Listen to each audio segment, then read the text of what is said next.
They're just reminders to do the week, so you can place that one.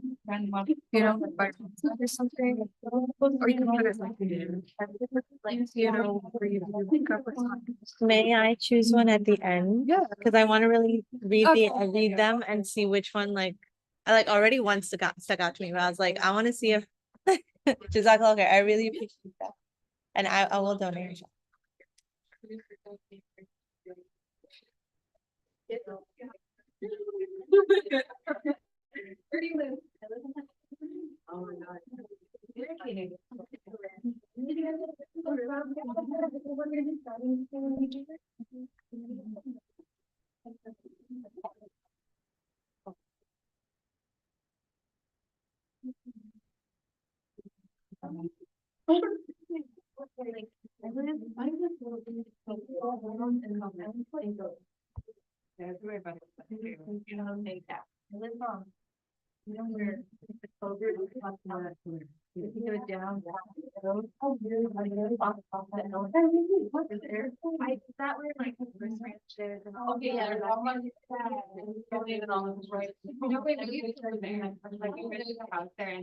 Down the street to the neighborhood right next to Hopkins.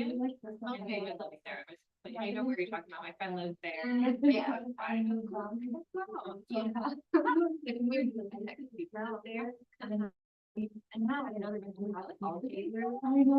Assalamu alaikum, ladies. Thank you all for coming. I'm gonna let the Safa Sisters team start us off, inshallah. Okay. Assalamu alaikum, everyone. Thank you for joining us today. Welcome to our fourth series of Empowered Muslim Women. Today, Ustaz Safiya is going to be covering the topic of menses. Before we start that, I just wanted to give you all a brief summary of Safa Sisters and what this organization is about. It's kind of that as a refresher. So Safa Sisters is an organization that was created to make a space for young Muslim women here in Houston to grow Islamically and spiritually together as sisters. So our four main pillars are companionship, knowledge, mentorship, and empowerment. So I love this series so much. It aligns so perfectly with our pillars. While this lecture is going on, we do have snacks here on the side and drinks, as well as henna by our wonderful artist, Sana. Proceeds do go to Palestine, so a very wonderful cause. Feel free to get up one by one while the lecture is going on to get your henna done. The last henna will stop at 2:15 p.m. So if you think you want to get it done, don't delay it. And that's all. I'll pass it on to Stella.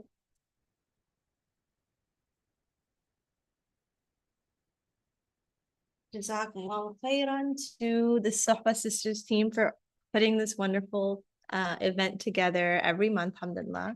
We have been going 4 months strong, and inshallah we'll continue going. Probably take a break in Ramadan, but we'll let you know more of the programming that Safa Sisters is coming up with outside of the Empowered Muslim Women series. There's a lot of exciting things coming about. So definitely like the Sohba Sisters on Instagram, or subscribe to them on Instagram. I don't know the exact words there.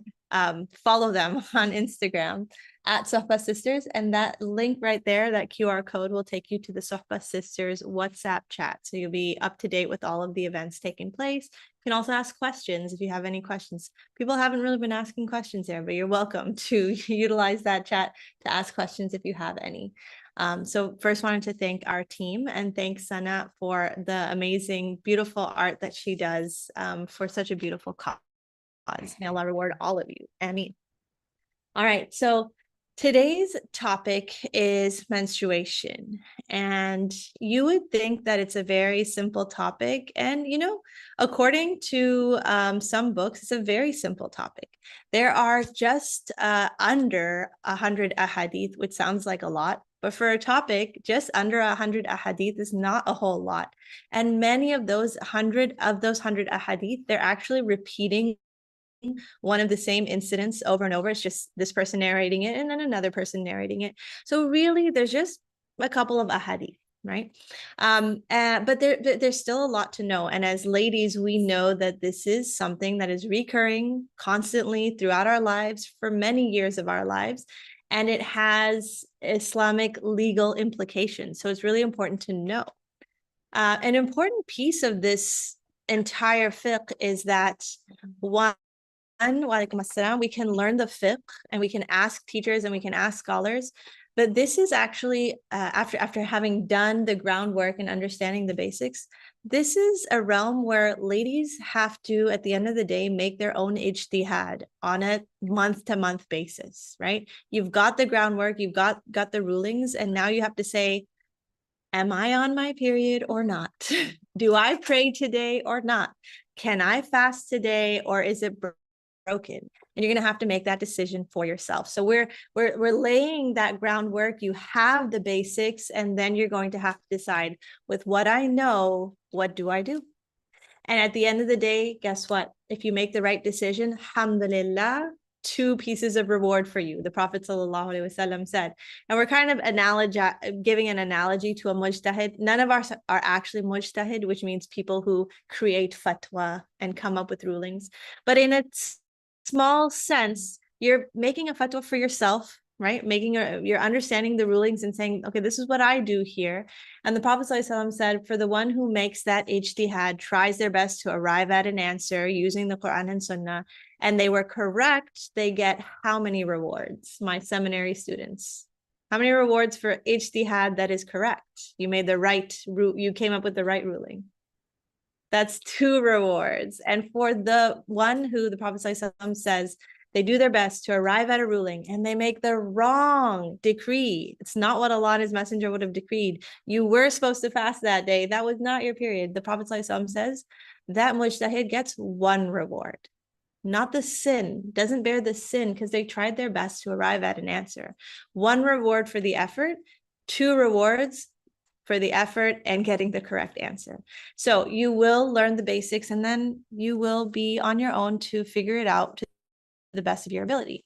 Of course, there's teachers out there that are available. You will not believe, or maybe you will believe, that this is something I get on a monthly basis where I'll get a question with all sorts of numbers and days, and I will do all of the math to try to help them figure it out.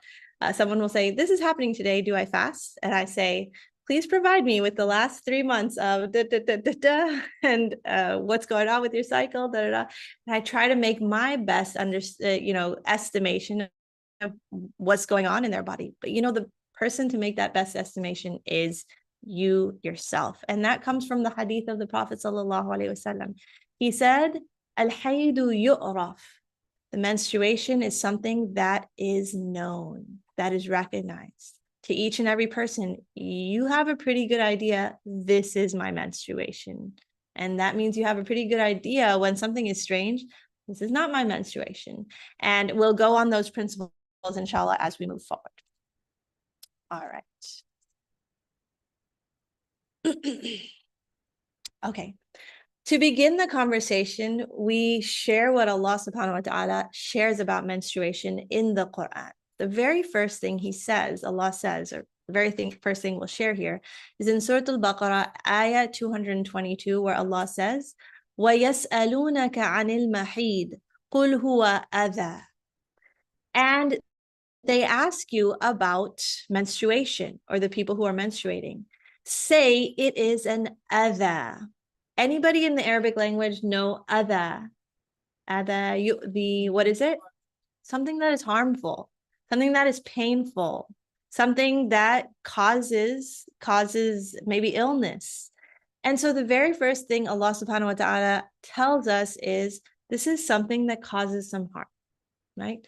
Now, some of you ladies are thinking, oh, it's not really harmful. I don't really get a lot of pain. But ask the other ladies in your life who feel that pain, who are out for those 7 days, who say, I wish the world didn't ask me to live like I was having a normal day when I'm in so much pain, whether that's cramps, whether that's all sorts of things. You all know it's the headaches or it's the irritability, the way it affects our emotions. قُلْ هُوَ أَذَى. The Prophet, Allah subhanahu wa ta'ala tells us from the get-go, it is something that causes harm. It is something that causes pain. It is something that is an illness. And so Allah says, and so in that time, do not be physically intimate with your wives, right? Sometimes we think of menstruation as a burden. Sometimes we think of it as a relief. Whatever you think of it as, it's there. But Allah subhanahu wa ta'ala is letting us know that there is an element of harm to it. And in this time where there's an element of harm, what does Allah subhanahu wa ta'ala ask of us? Don't do some of the big obligations that you were previously asked to do. You are relieved from that. You don't have to get up 5 times a day and pray. You don't have to fast in the month of Ramadan. There is an element of rahmah and mercy in that. There is absolutely the fact that that is an impurity, and so we cannot pray. But there's always a wisdom behind it. Allah subhanahu wa ta'ala is not saying, say it is a disgusting thing. He doesn't say that. He says, say it's something painful and harmful. Let the people know it's something painful and harmful. And so here are the things that a woman does not do. We need to change our outlook on how people have told us it is to be looked at and recognize what Allah says. Yes, it is an impurity. He doesn't call the woman impure. Yes, it might cause you harm. So therefore, here is the relief. Here are the things that you do not have to do. Don't be expected to do some of these obligations, and husbands, do not ask of your wives these things.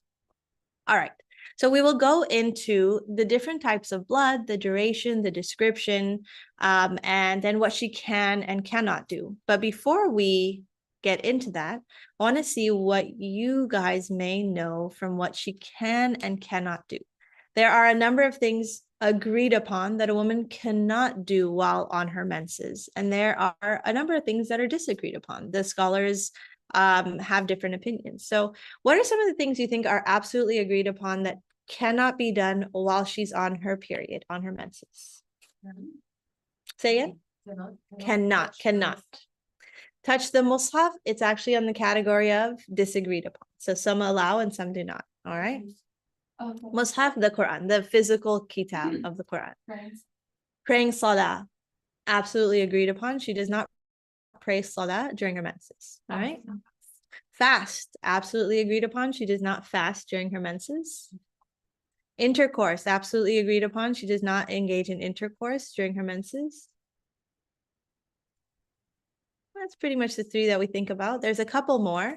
If you're on Umrah, there's something specifically prohibited for the woman. Tawaf. Tawaf is prohibited. Interesting, because that means the other parts of Umrah or Hajj are not prohibited. In fact, there's the hadith of the Prophet ﷺ where Aisha radiallahu anha, her menses come while they are about to perform Umrah, and she is sad, and the Prophet ﷺ consoles her by saying, this is something Allah has decreed for Banat Adam, for the daughters of Adam. He doesn't say again all of that rhetoric we hear around it. He just says this is the decree of Allah. Do everything with us, but do not do the tawaf. Previously, prayer had already been prohibited, so she knew she wasn't to pray while they pray and not do tawaf while they do tawaf. But imagine she was being told that you can be in our circles as we go, as we move along, as we make dua, continue to be with us. Oh, Aisha. Okay, so tawaf. So we said prayer, fasting, intercourse, tawaf, and any more? And then any others you might hear that has disagreement on? Entering the masjid. Entering the masjid, yep, disagreed upon, meaning some say she cannot, some say she may, and we'll talk about that. Reciting Quran, so there's one touching but then reciting. Our actual voice reciting the Quran also disagreed upon. Some say she may not. Okay, let me see if you guys got all those. Very fast into class. Okay. Talaq. So that's not disallowed for her, but a husband is not permitted to pronounce divorce upon a woman who is in her menses. There's interesting wisdom in that.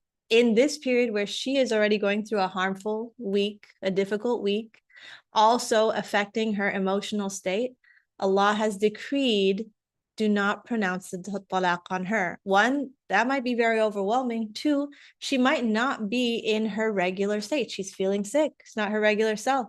It might have affected her emotions. She's not feeling her regular self. Let her go to a period of purity, which is her norm, and then decide if all of these issues that you have pushed you again to the point of talaq. A lot of conversation on what if he pronounces the divorce during talaq. That's a separate course called fiqh al-usra, family law, and we're not going to get into that. But the ruling of the Prophet ﷺ said is that it was not permissible for a man to pronounce the talaq while she is on her period. You guys got them all. Praying, fasting, intercourse, talaq, tawaf, touching the mushaf, reciting the Quran, and entering the masjid and touching the mushaf were disagreed upon. And my objective is to get through all of them, inshallah. All right. So when we start a conversation in the Islamic sciences, we always got to start with the mustalahat, the terminology. So the terminology used is for menstruation is haid, a strong ha, and that's that heavy la, haid. And the woman who is menstruating is called the ha'id, the ha'id, right? There's another word, I apologize. I know where this came from. We'll just call it the weather. I joined a women's only soccer league because I love soccer, played it in high school. But I played it in high school. So last night was the first night, walaikum salam. Last night was the first night of me playing after many, many, many years. And that's the throat. Like, you know, where you run so much and then you feel like the blood in your throat. It wasn't real blood. I have ruined my voice for today, but inshallah, you make it through. Okay. The second type of blood is called nifas. Nifas is postpartum blood that comes because of childbirth. Blood that comes as a result of delivering a child, okay? May also come because of a miscarriage, and we'll talk about that. And then istihaba. Istihaba, for my Arabic students, anybody know what family this is? I have like one Arabic student. It comes from the bab, the abwab, family number 10. Okay, go. Yes, like istighfar. Istihaba, it actually has like the word haid in it at the end. So ist is like trying to be menses, or like a semblance of menses, but it's not actually menses. That ist is like, trying to be or attempting to be, but it's not quite menses. So it is blood that comes from that same area of our body. So it's not like random blood, a cut here. No, it's blood that comes from the private areas. However, it's not considered menstrual bleeding. And when you have blood that is not menstrual bleeding, actually doesn't take on the rulings of haid. It doesn't take on the rulings of menstruation. Say, for example, someone has a cyst and it bursts, or after intercourse, some bleeding takes place, or someone is pregnant and a little bit of bleeding takes place. If it is not considered her menstrual cycle, we call all of that bleeding one category of istihaba, which is non-menses bleeding, non-postpartum bleeding, okay, but from the same area. Haid and nifas, menstruation and postpartum bleeding, take on pretty much the same rulings. She cannot XYZ, and she is discouraged from XYZ, that which we talked about before. Istihada doesn't take on those rulings. Essentially, it is blood and it is coming from that area, but since it's not menses or postpartum bleeding, she may still fast, pray, touch the Quran, etc. The Prophet ﷺ just encouraged, and according to the majority of the madhahib, she just simply makes a fresh wudu before anything that she needs to do that requires wudu. So before dhuhr, she makes a fresh wudu. Before touching the Quran, make a fresh wudu. Rather than saying, oh, I've got my wudu from Fajr. If you're in a state of istihada, you go ahead and make a fresh wudu for Fajr and another for dhuhr and another for Asr. A very simple ruling, which the Prophet ﷺ told to a woman who was in a state of istihada. She was a woman who was always bleeding and she would never stop. And so he gave her specific rulings. Go ahead and pray and fast and make wudu before each prayer. Okay, so now that we've defined them, I'll give you a simple answer. If you come away with just this, you know the answer. You know the answer to, is this my period? Is this not? How long? The answer is simply this. And this was in the introduction of a book, one of the scholars, I believe it is Ibn Qudama, but I'll have to double check. He said, when she is bleeding as expected, because the period is something that is typically expected, as expected, that she recognizes, then it's haid and stop the then it's menstruation, then stop the things she ought to stop.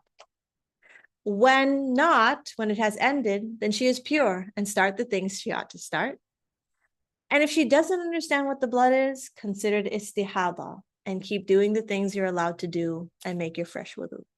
3 concepts, you can come away from this and say, okay, I understand my menses, my non-menses, and when to start and stop. But it's obviously a little bit more complex than that, right? This comes from the hadith of the Prophet ﷺ, and when he said, when the blood of the haid, of the menses comes, it is black. A way of saying something is dark could be saying it is black. So it doesn't mean it's necessarily black, but it could be. It is black or it is dark in color. And it is blood which can be known or recognized. That means you and I and every woman who gets her period knows. Why? Because of the time of the month that it's coming. Because of the way it looks and the way that it flows, we recognize it. And then he said, so when that comes, refrain from prayer. But when a different type of blood comes, perform ablution and pray, for it is only due to a vein, like maybe a cut somewhere in the vein. So he's simply saying, period blood, you know it, stop what you need to stop. And when other blood comes and you don't know it and you don't recognize it, go ahead and continue those things. So what have the scholars said about the difference between haid and istihada? Because you're probably wondering, you're like, okay, you're saying I know it, but how do I know it? So the scholars have come up with what they see or what they have determined, from what they have learned from the women amongst their time. So the Prophet ﷺ explained it as dark, right? He also explained it as about 6 to 7 days in another narration. The wives of the Prophet ﷺ also described it in certain ways, and they described what was not it, right? And so we've come to know these attributes that the scholars have brought together. So haid or menstruation is typically a thicker blood, right? I'm saying differently from your paper cut blood, that is like flowing like water almost, right? Haid is known to be more thick. And that's just because of the sciences of what's going on in your body, which I don't know and do not wish to try to pretend I understand fully. But if you get to know your body, you come to understand that menstruation takes place once a month because an egg was not fertilized. And so everything has to be released. And what is released is sort of clotted, right? Because that kind of something that is not so viscous and flowing, you needed something that was more sort of like congealed and thicker, because that was what was going to help with conception. I'm using all the wrong words. Yes, conception, not contraception, conception. Okay, there was me trying to pretend like I know a lot of what I'm saying, but you guys get the point. Period blood is going to be more thick typically, and if you have had your period, you recognize that, right? It's going to be darker black, brown, dark red. It can even be other colors like actual regular red. It can even be colors like pink and things like that, because those are usually what are the beginnings and ends and they look like, right? But different from a regular paper cut, which is like this bright red, you will typically see that it's darker in color. Okay. It also has a distinct unpleasant odor. Regular blood smells like iron, right? Or if you've got a cut in your mouth, it tastes like iron. That smells and tastes differently. Period blood, if it's been smelt, you recognize it has a different kind of unpleasant odor, or we could just say different odor, right? And it makes you restricted from certain actions legally from Islamic fiqh. As for istihada, the opposite is, it's going to be, istihada means other blood coming from that area. How can you recognize the difference? Probably thinner blood, probably brighter red, no distinct or unpleasant odor specifically connected to the blood itself, right? It just smells like regular blood. And then no actions are restricted. Just make a fresh wudu before each prayer, okay? I'll add one more thing to that, which is haid is known by you by its schedule, and istihada is out of your normal schedule. Okay, that's a very important point. And that's what we're going to talk about in detail here. Okay, so her norm, her ada, it's referred to as the ada in the books of menstruation. Ada just means you're normal, the thing that you see regularly. What does a person do to recognize haid or menstruation is you have to figure out your norm. That is the very first thing. When you are first menstruating at the age of whatever it may be. Oh, well, let's ask that. What is a minimum age for someone to start menstruation? Anybody have an idea? 9 years? 13 minimum? The lowest 8. Okay. And what is the maximum? When's for sure she's going to have her period? 17, 15. The answer is, you've all given diverse answers because women are diverse, right? So this in the ahadith, we don't have a distinct start or end date. It's when the period comes, it comes, and when it ends, it ends. The scholars then determined based on what? This is a really interesting concept.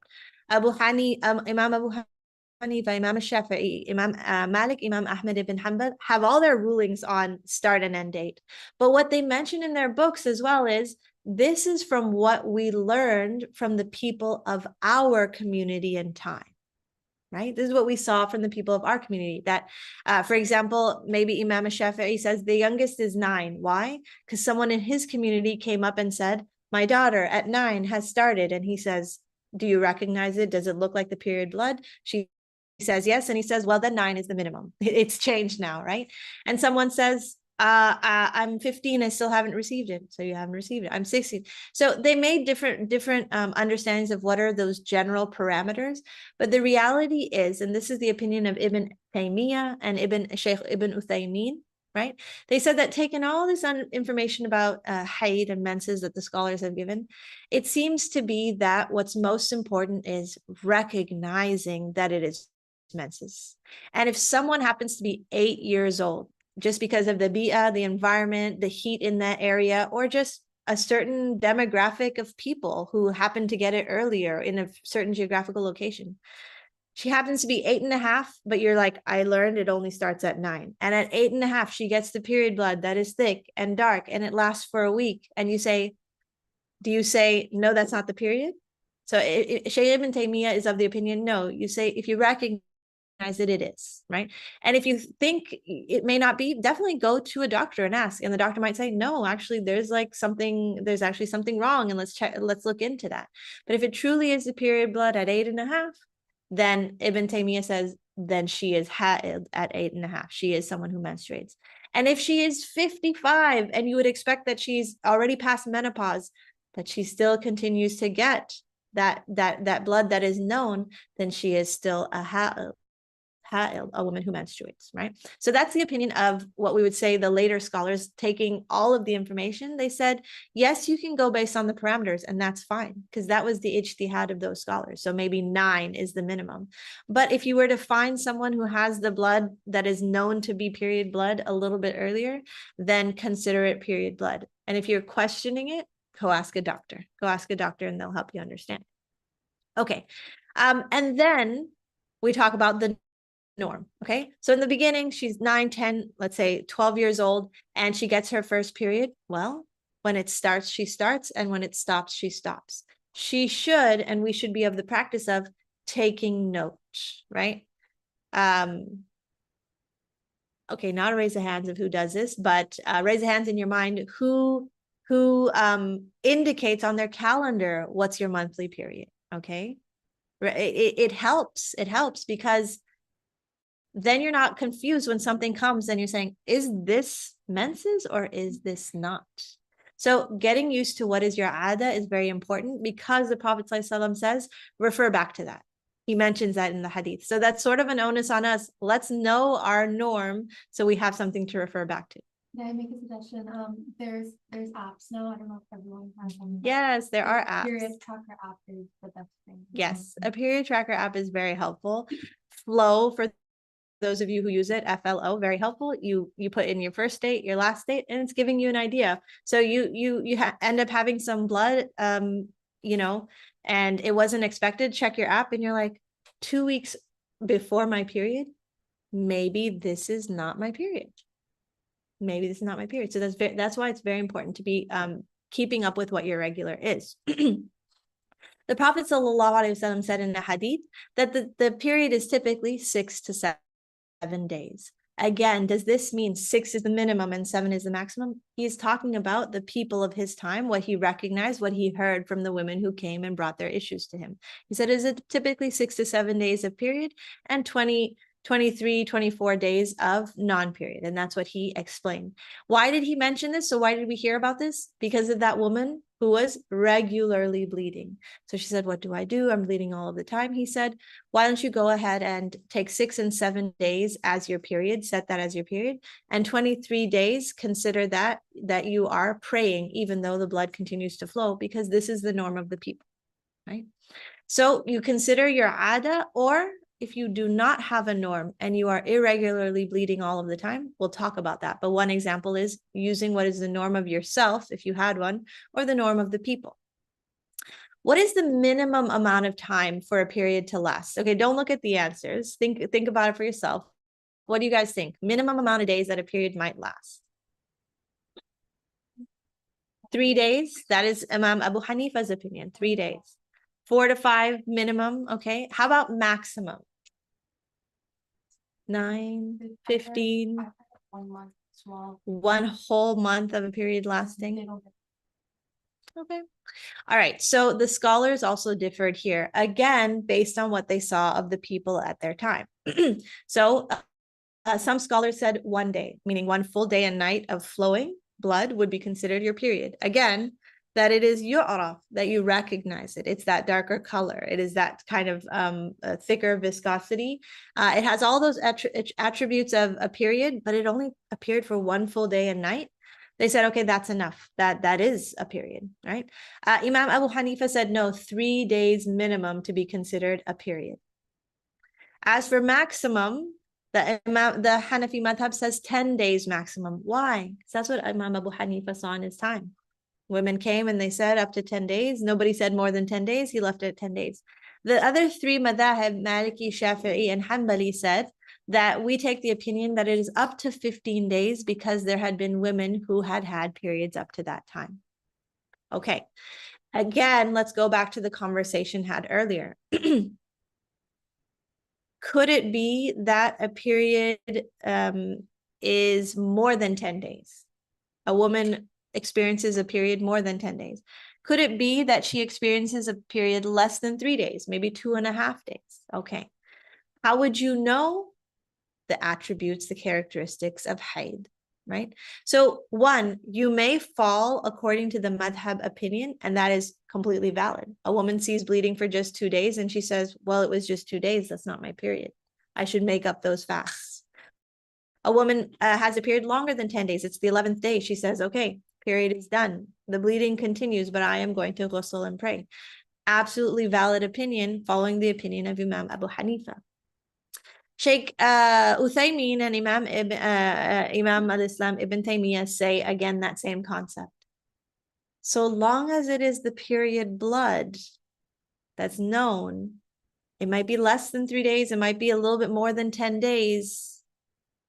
If you recognize it as period blood, then it's period blood. Because why do we call it a period? Right? Because it's a period. It's a set of days or time in which the egg is being released from the body. Maybe it takes the body 2.5 days, and maybe it takes another body 11 or 12 days. So they made this ruling that, whatever it may be, you know it yourself. If you every month just get this period for one full day, then it's your period, right?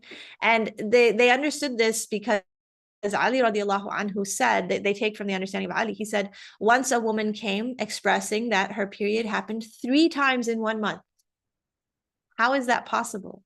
And so it was said that she had a period for 1 day, and then 13 days of purity, and then she had a period again for 1 day, and then 13 days of purity, and then she had a period again for 1 day. That was 3 1 days in 1 month. 13 plus 13, 26, 27, 28, 29. So they said, okay, the only way she had 3 periods in 1 day, in 1 month, was she must have had 1 day periods. And that's where they got the opinion that maybe 1 day is the absolute minimum. And this woman, this was her ada, this was her regular.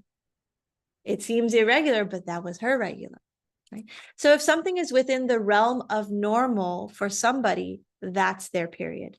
Always check with the doctor, right? Just make sure, because this is still, to an extent, you could say this is perhaps abnormal, that it's just lasting 1 day and it comes 3 times in a month. Check with your doctor, and your doctor says, you know what? Yep, that's the period blood. And yep, your system is still releasing eggs every month, just releasing more every month. That is the period of time your body is working to release the eggs. So understand that it may be different for all women. However, the scholars still had to make a ruling. What if a woman was going to be on her period for more than 15 days? They said, okay, we cut it off at that point. That if half the month is her period, the other half, at least, she should be given the ability to what? Pray. Imagine a woman who really does have, imagine a woman who really does have a full month of her entire period. What kind of ibadah and connection does she have to her Lord if she's not able to even pray a whole month? Or imagine how much of a lack of continuity she has in trying to get up for Fajr. Like, oh, I've been off for 2 weeks, 3 weeks, and now I'm starting to get back onto Fajr, and the period started again. So the scholars, for that reason, said, we're going to hit the maximum at 15 days, that at least half the month she should be able to pray if half the month she is off. So even if it still looks like the blood of Haid, that she is to stop, go ahead and ghusl, and continue on. So they made the absolute maximum 15 days. And this is the opinion of the scholars. This is their ijtihad. What did we say? The Prophet ﷺ didn't set a maximum or a minimum. He just said it is known, and it is about 6 to 7 days. So if the bleeding exceeds your max, whether you're following the Hanafi opinion, that's 10 days, or you're following the majority, it is 15 days. Say that next day she still sees period blood, she goes ahead and ghusls, and she just makes a fresh wudu before each prayer, and she prays her next prayer, and the next prayer, and the next prayer, even if it lasts for 3, 4, 5, 6, 7, 2 more weeks, right? What is the minimum amount of purity between 2 periods? So some of the scholars said 13 days, given that example of Ali radiallahu anhu saying a woman had a period for 1 day, 13 days of purity, 1 day, 13 days of purity. And then again, Ibn Taymiyyah and Imam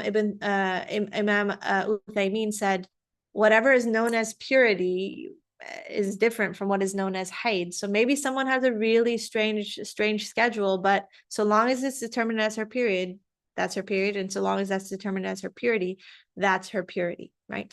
And again, these conversations, important to have with a doctor. So a lot of times we try to learn the fiqh because we want to know that when we can pray or when we can fast or not. But we forget that there's actually like a medical conversation that we should have as well.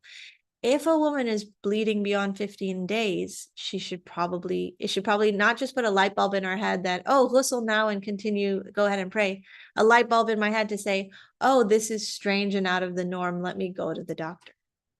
Or if in between, say she has a normal period, 6 to 7 days, 23 days later, another 6 to 7 days, and she finds blood in the middle of that period, and it's going and it's flowing, but she recognizes it's not her period.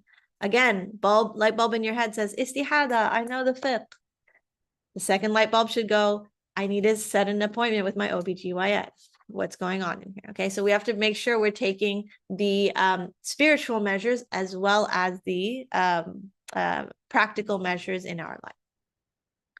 What does purity look like? So this is an interesting conversation, because personally, when I first learned this, I thought pink meant we're good, we're done, period is over. So I want to give you guys an analogy. Let's think of a very, very staining drink or food. Let's say like, I think beetroot. Is beetroot very staining? Okay, so say you have beetroot juice, okay? And it's sitting in this white container. And you pour out all of the beetroot juice. Of course, when you pour it all out, it's going to be this dark, beautiful purple, okay? And then you're like, okay, I want to cleanse this bottle. So you put a whole bunch of water and you throw the water out. What color is the water still? Faded pink, faded purple. Is the beetroot juice gone fully? No, means there's still remnants. Okay, so you fill it up another time with water, second time, it's another slight faded pink or purple. Maybe by the third time, you finally fill that water bottle up, that bottle up, and you toss it out, and now it is clear, pure, transparent water. Same concept with your body. The period, the haid, is a period of time for the egg to be released. It begins with maybe some light pink spotting. But that is, if you know, hey, 23rd of the month, it's expected. I got a little spot. This is exactly my time of the month. Just a spot is still the beginning of a period, right? It's still the beginning. And then your flow goes and you got day 2, day 3, 4, 5, it's flowing much. And then day 6, 7, 8 starts becoming faded pink or very, very light faded brown. Is that not still the period of time your body is taking to release everything? Yes. And so women, even at the time of the Prophet ﷺ, used to hasten to end their haid period and start ghusling. And so they used to take cotton and they would come to Aisha radiallahu anha and show her, has my period ended? Is it over? Do I ghusl? And so much of this happened so often where there was remnants still. And she would say, she said, so she made a proclamation to the women, do not hasten for the period to end. Wait for the khayt al-abyad. Wait for that white line. Complete pure purity. Okay, so what does a white line mean? It means when she wipes, one is that she knows she's near the end. This is her day 7 or 8 or whatever is her known day, right? And she wipes and it is absolutely clear, complete dryness, right? Or she gets a white discharge, right? As the next cycle of our period begins, as the next cycle of our body begins, a white clear fluid is emitted, right? If she sees completely white clear fluid with no remnants of pink, no remnants of brown, no remnants of any of those colors, then that is the indication her period is fully over.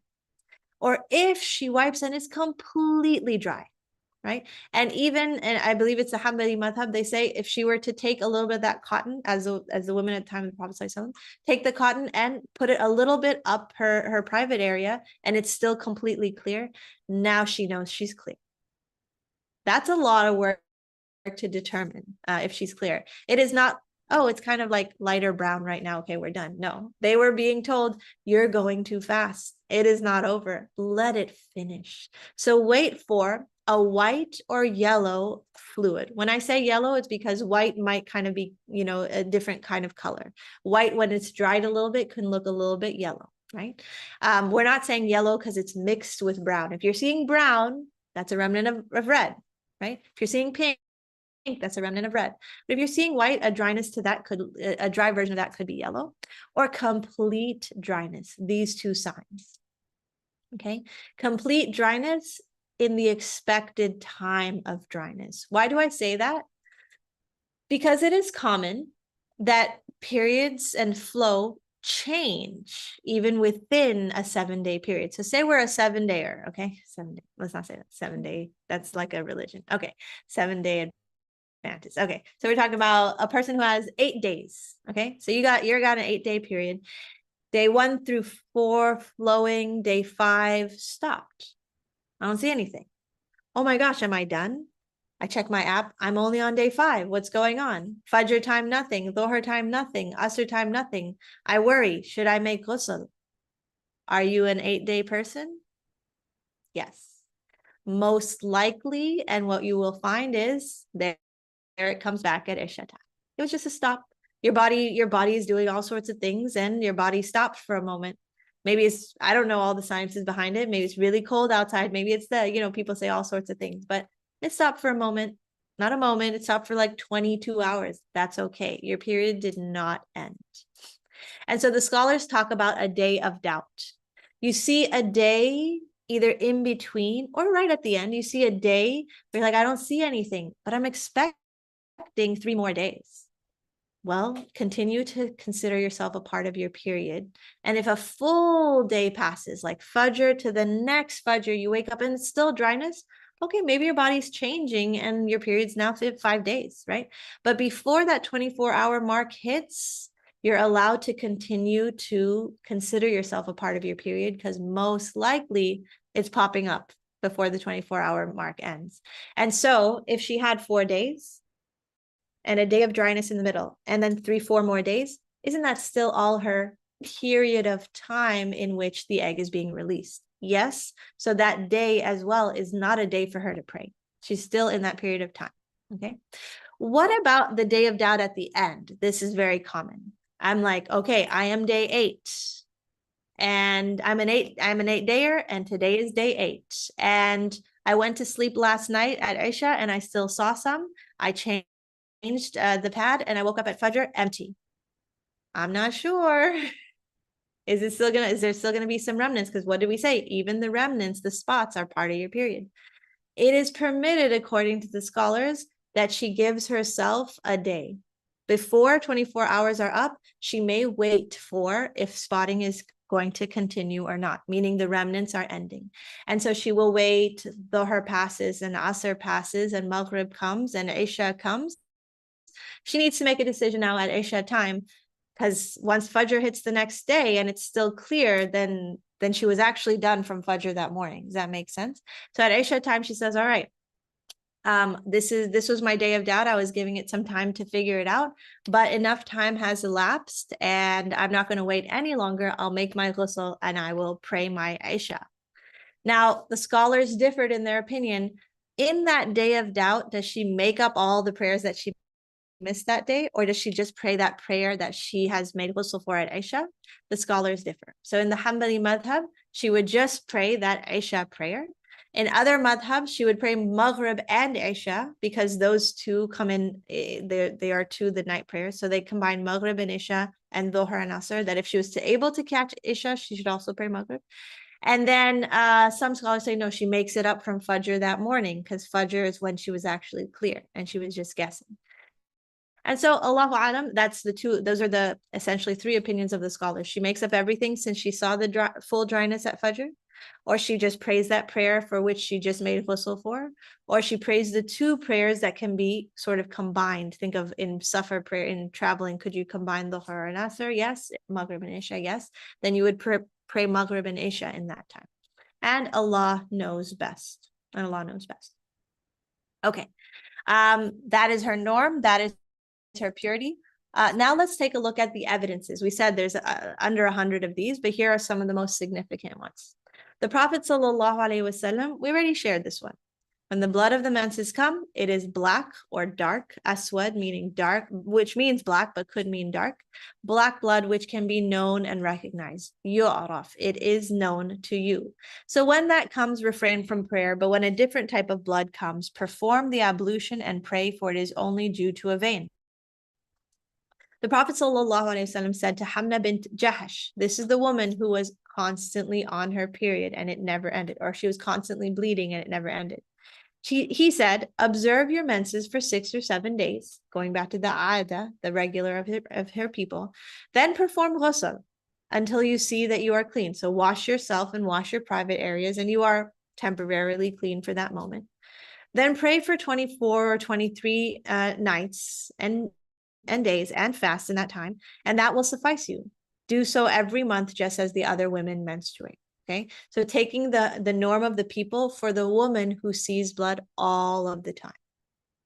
What about a woman who is irregular, but it's not that she sees blood all the time, it's just like every 3 months she sees?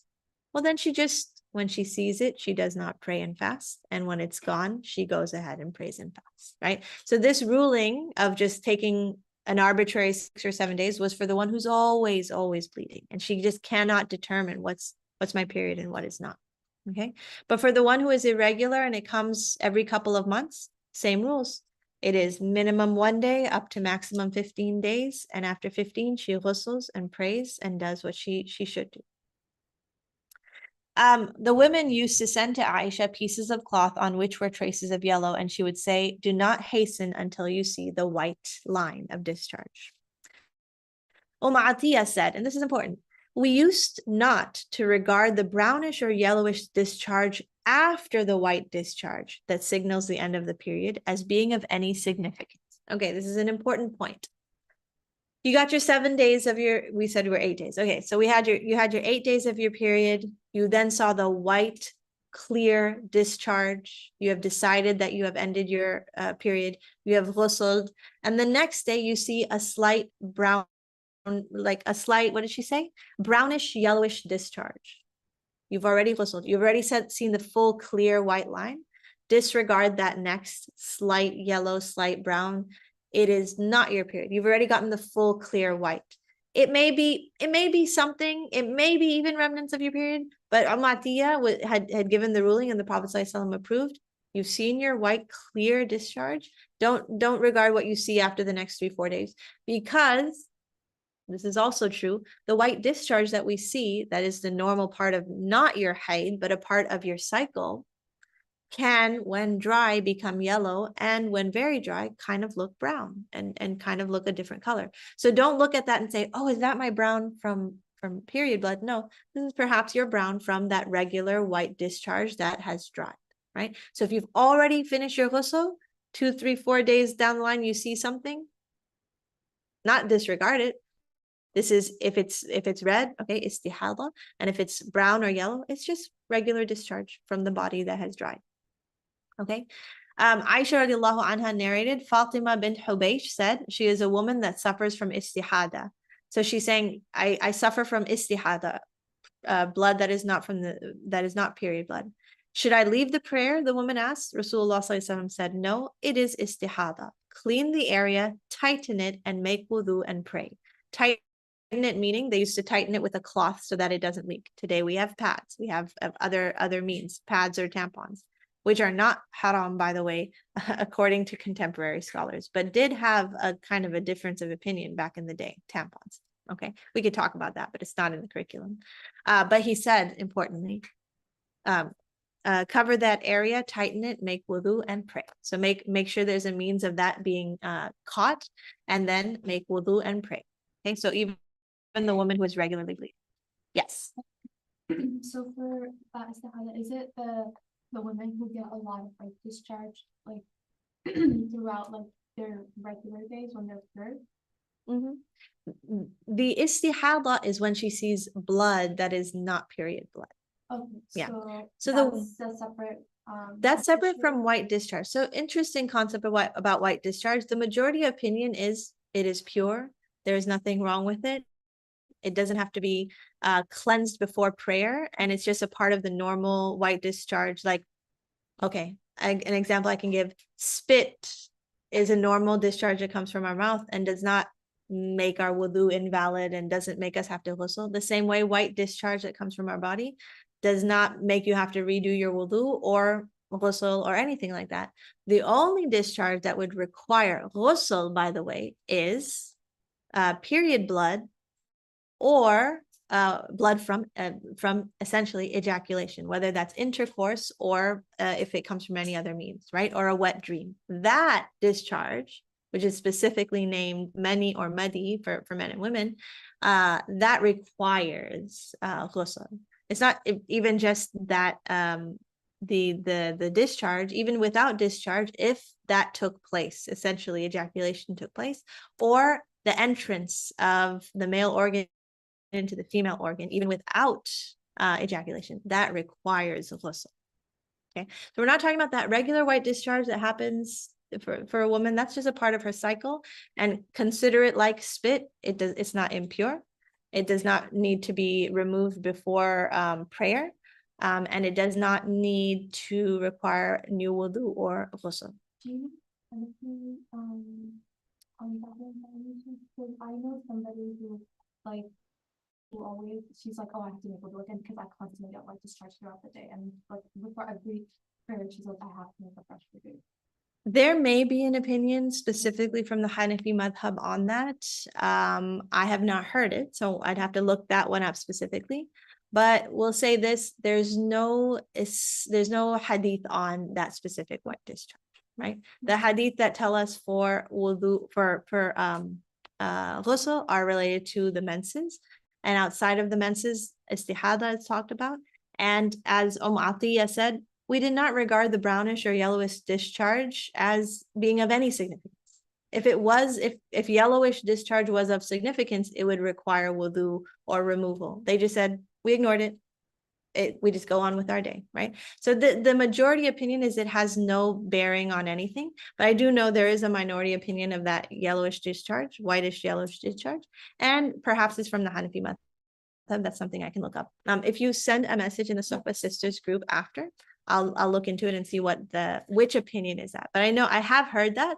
I just never saw evidence for it or knew where it came from. But I have heard, let's just say I've heard that like in the grapevine, people telling me, oh, the white discharge, you need to replace it, remove it, and clean yourself, otherwise you can't make wudu.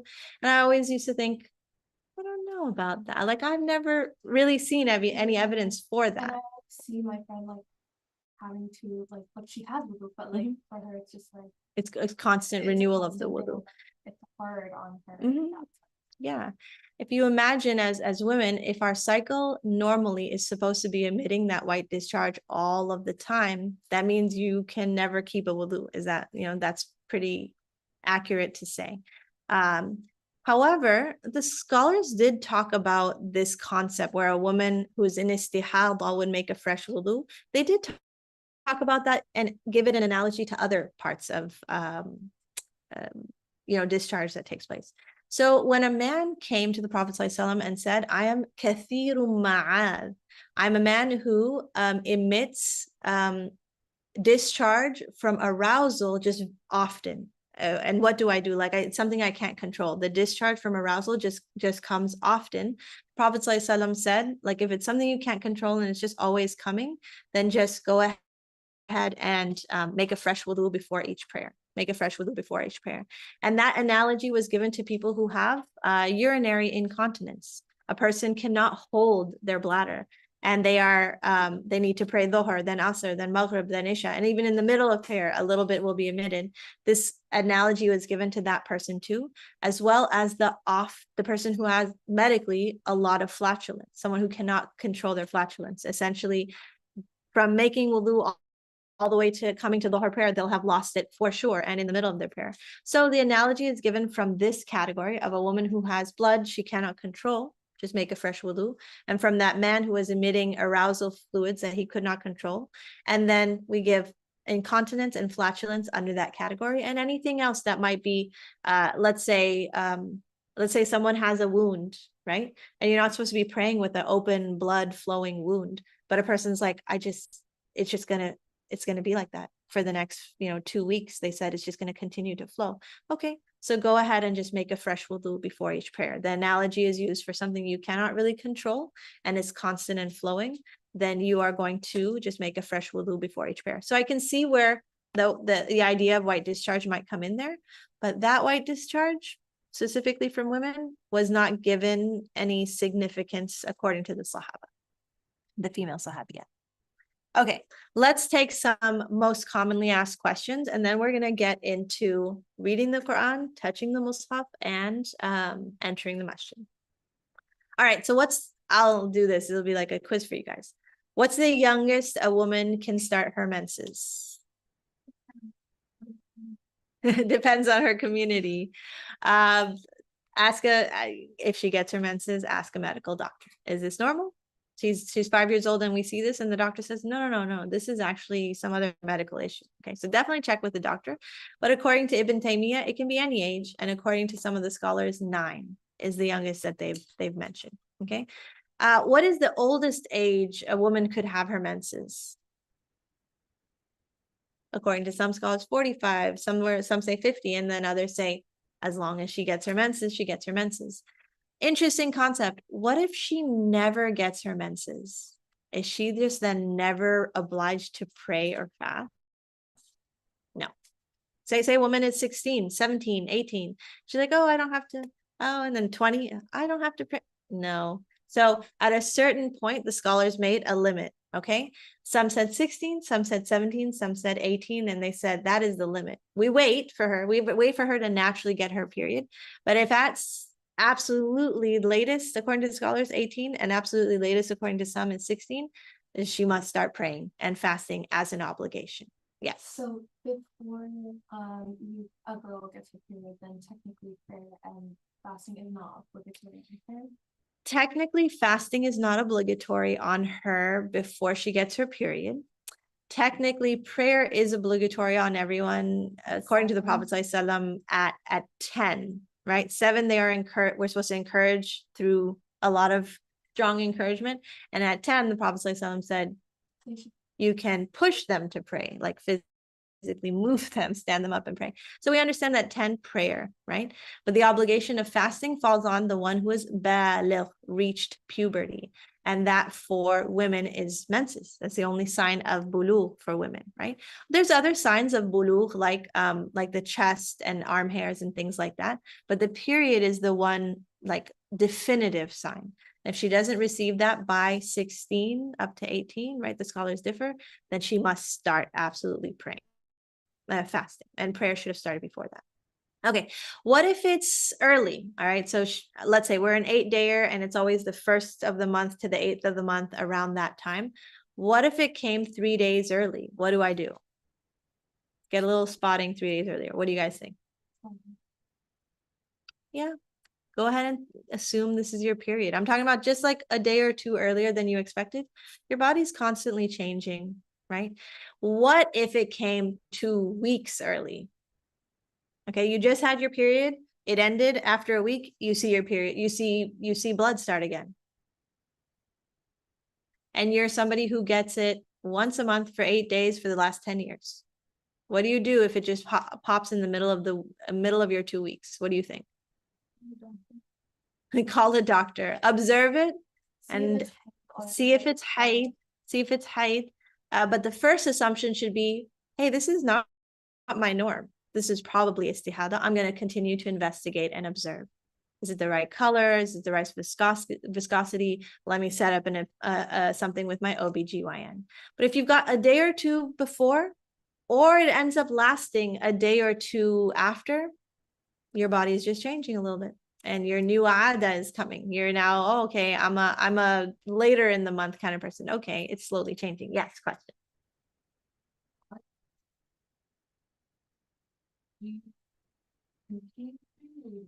While you're investigating something fully out of your aada, you go ahead and continue to pray till you've made that determination, and make that, within a day, certainly try to make that determination.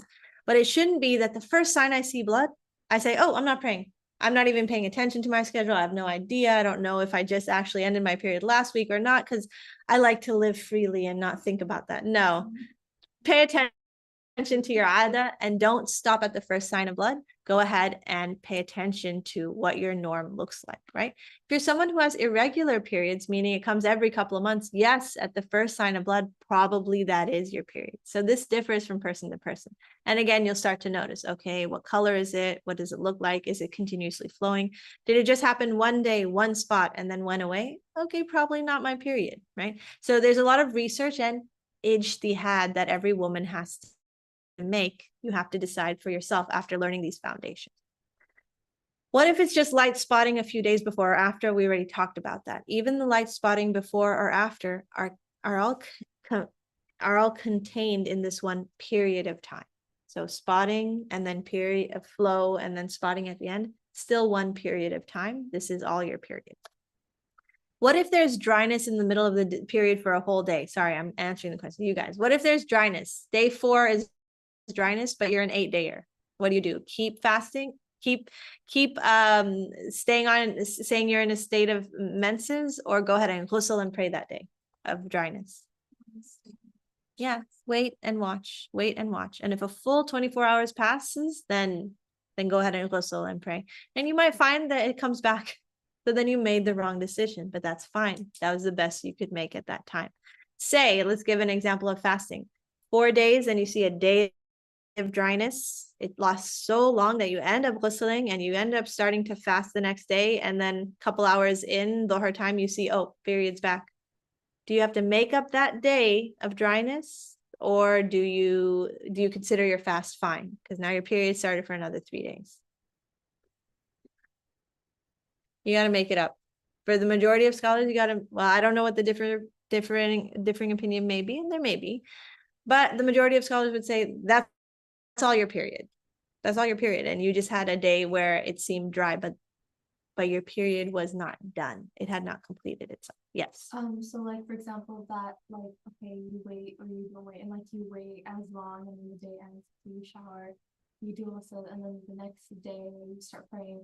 And then if you see a spot again, and like you are like in between 2 days, you usually debate. So do you perform ghusl again afterwards, correct? And then Yes, and that's very specific, and I'm making sure I understand it. But I'm just like just like you have like you wait and Yeah. technically you think you're over, but then let's say It you have starts another again. day, Mhm. just one day, like you always debate between 1 or 2 days. Sure. right? So again, you do ghusl again. You would do ghusl again the second time. So yeah, say you're day 6, and usually you're 6 or 7 days. You waited all of day 6, you made ghusl, and then day 7, it appeared, right? You didn't get the white line. Maybe you just saw dryness, right? Dryness is a good indication, but the best indication is an actual white discharge. So she waited a full day, and then Fajr the next day, still more spotting, and it's continuing. Fajr, Dhuhr, Asr. Okay, so my period actually had not ended. So that ghusl was not necessary, but I did the best I could. At the end of that day, now I make my ghusl. I'm like, okay, for sure. Now I'm 7 days, and now I'm clear, and now I'm done. Okay. What if she's always bleeding? We already talked about that. She takes the ada of herself, her norm, 6 to 7 days or 8 days, or she takes the ada of her family, or she takes the ada of her community.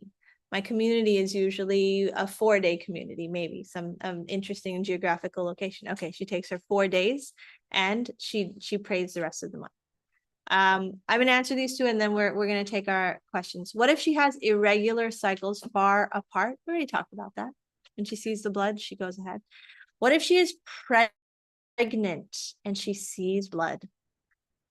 Is it possible to have your period when you are pregnant?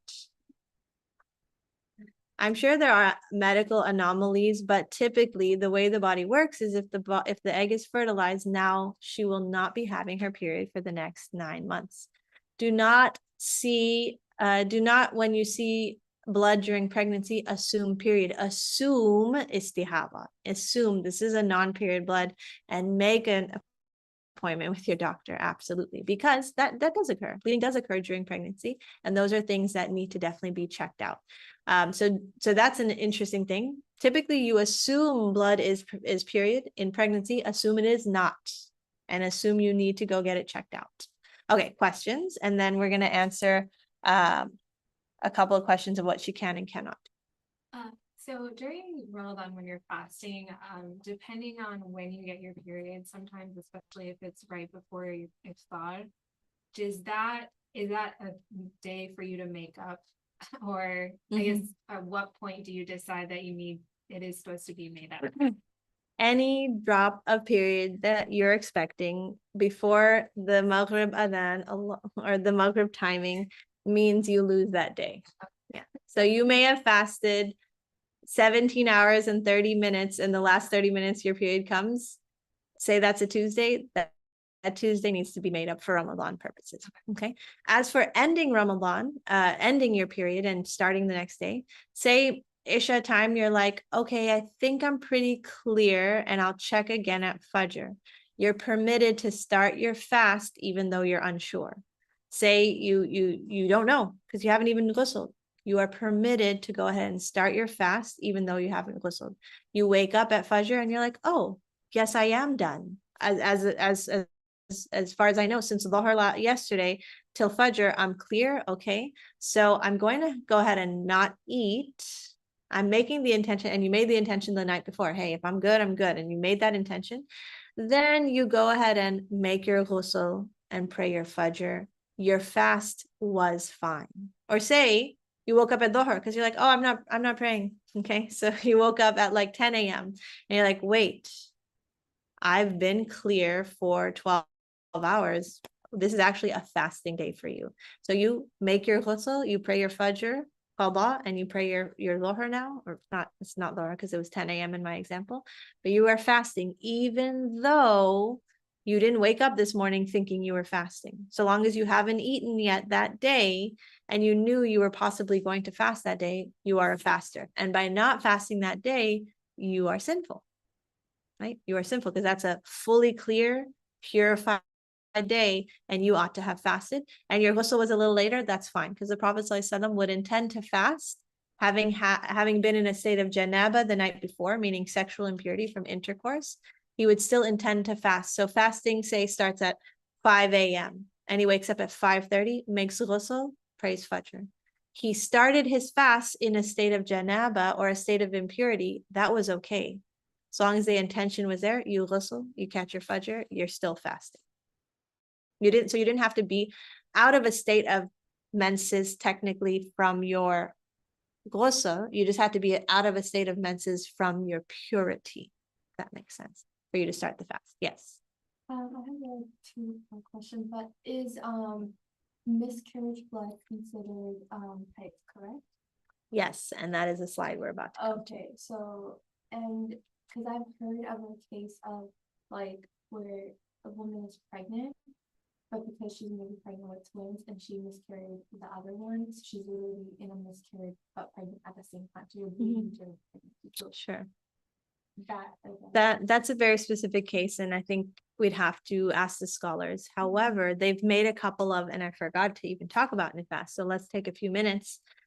It's nifas, which is postpartum bleeding, is pretty simple.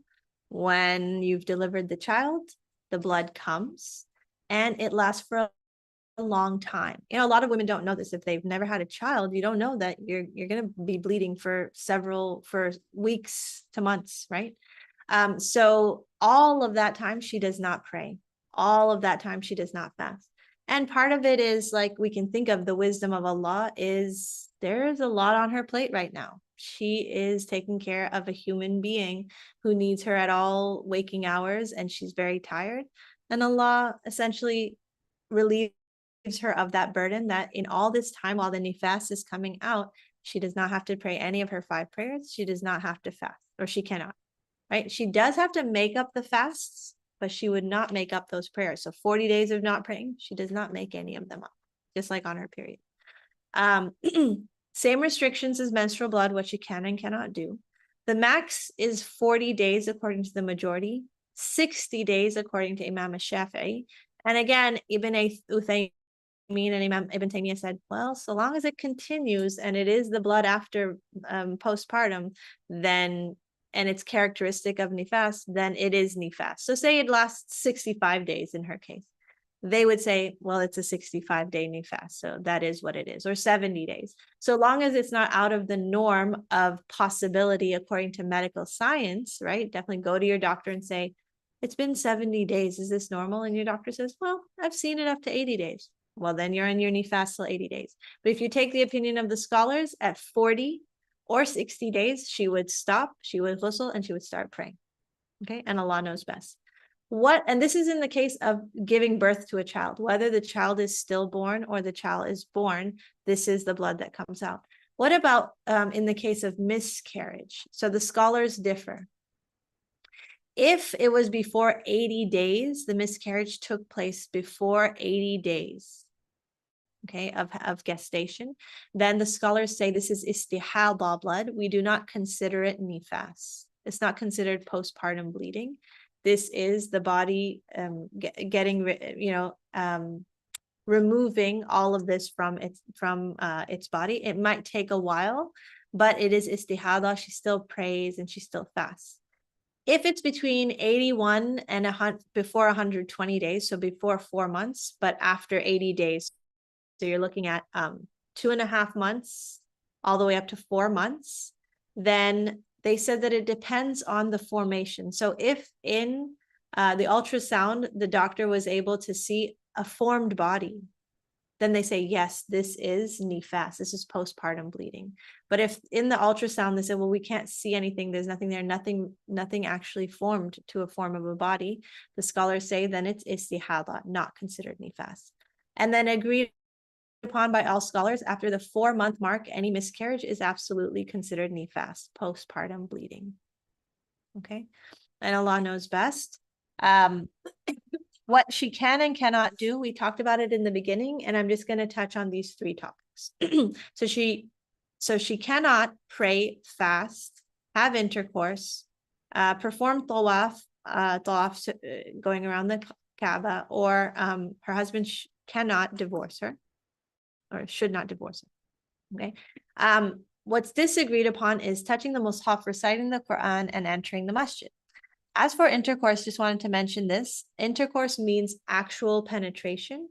The Prophet ﷺ said it was permitted, besides penetration, for couples to be intimate and for even ejaculation to take place during her menses. Prophet ﷺ said just that she covers that area and she tightens that area, but that intimacy could take place even to the point of ejaculation. So she would be in the state of, in that case, janaba, sexual impurity, and menses, hayd, and that is permitted. It's permitted for that to take place in that time.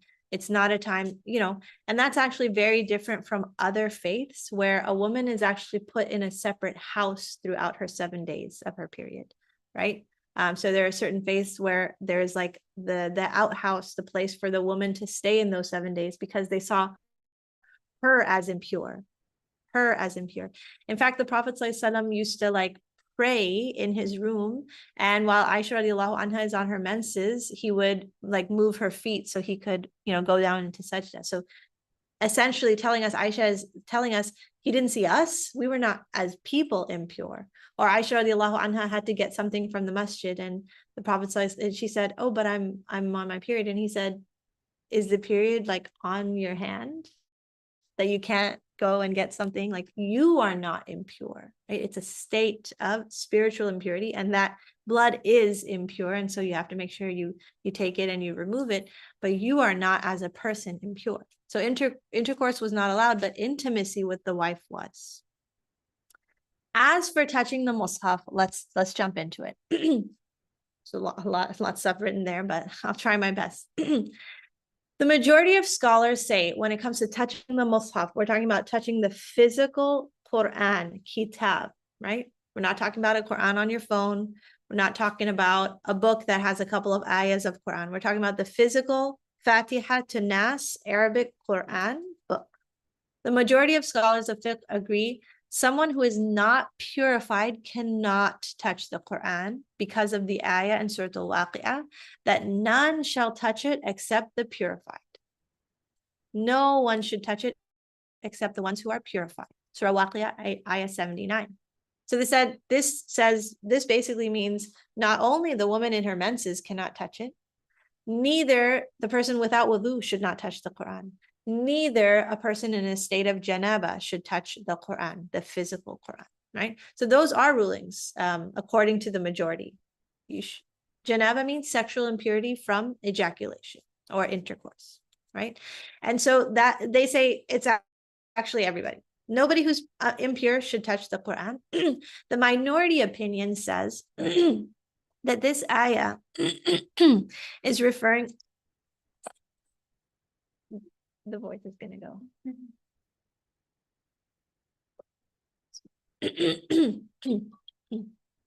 That this ayah is referring to the angels who are purified holding the Lawhul Mahfuz, which is, we have the kitab here in this dunya, and then Allah has the Lawh, the tablet, Mahfuz, protected, the protected tablet in the heavens, through it, which was already written.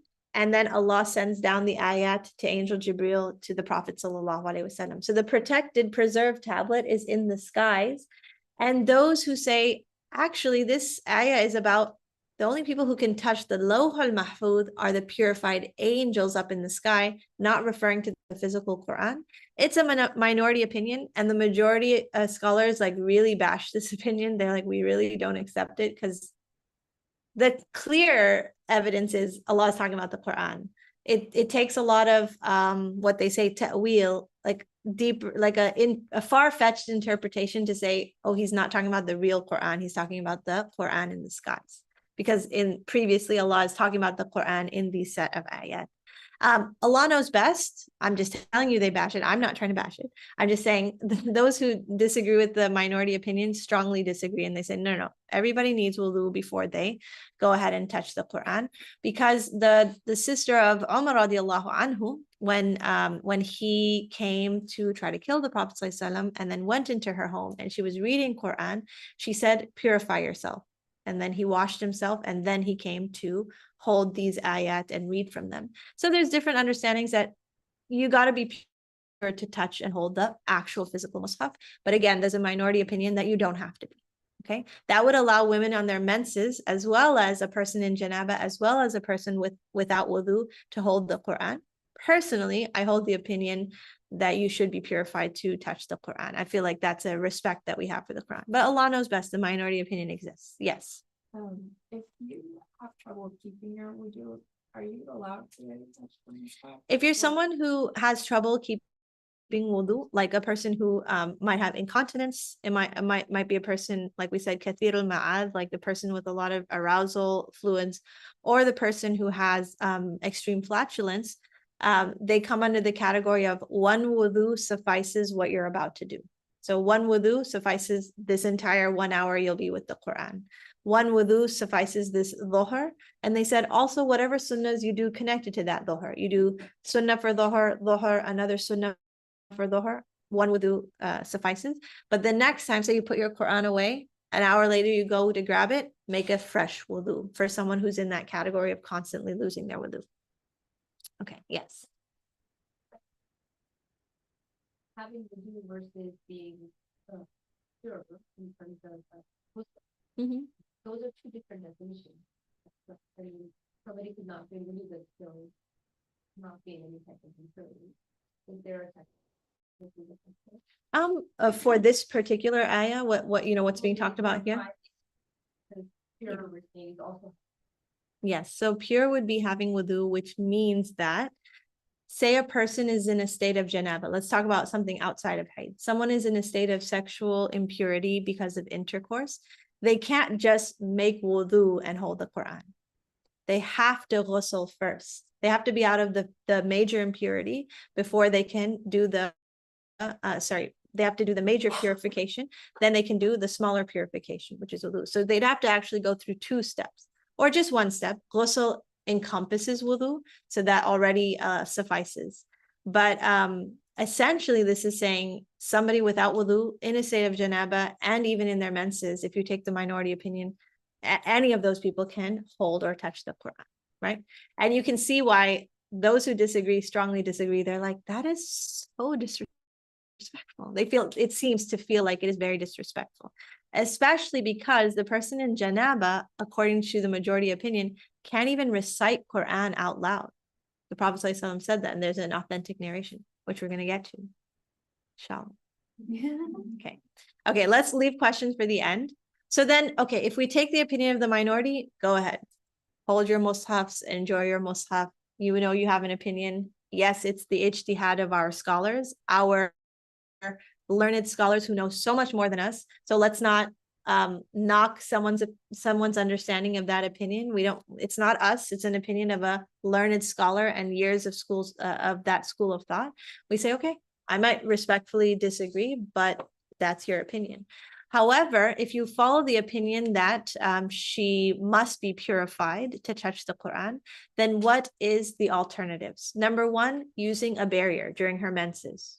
Okay, so she holds the Quran with a glove, or she uses a towel or something to touch. This is talking about the purity of, she is unable to touch it, so there may be a barrier between her and the Quran. The other is to read it off of a non-mushaf. A mushaf is the physical kitab. You could read it off of a digital kitab. So open up your phone. Scholars across the board have no issue with phone because the phone is not a mushaf. You're not, by holding your phone, you're not holding a mushaf, and you're no longer needing that purification. Okay. Or a tablet or another device. Or to read a book in which you're actually looking at tafsir or translation and a little bit of Quran. So they said this is not considered a mushaf. Mushaf by definition is Quranan Arabiyan min al-Fatiha ila nas. A Arabic Quran from Fatiha to Nas. Typical, right? You got a book with a lot of like gems. They say, oh, you can open that book and read through it. Say you're reading Don't Be Sad by A'id al-Qarni. And you're like, oh, I can't read this on my menses because it has some Quran ayahs. No, they say, open it up, go through it, read the book. And those who are more strict, they say, just don't touch with your finger the ayahs of the Quran. But the majority say, no, it's no longer a Quran. And so it doesn't require full purity to be reading it, just a book, right? Okay, any questions on that? We're gonna go try to do reciting the Quran and entering the masjid.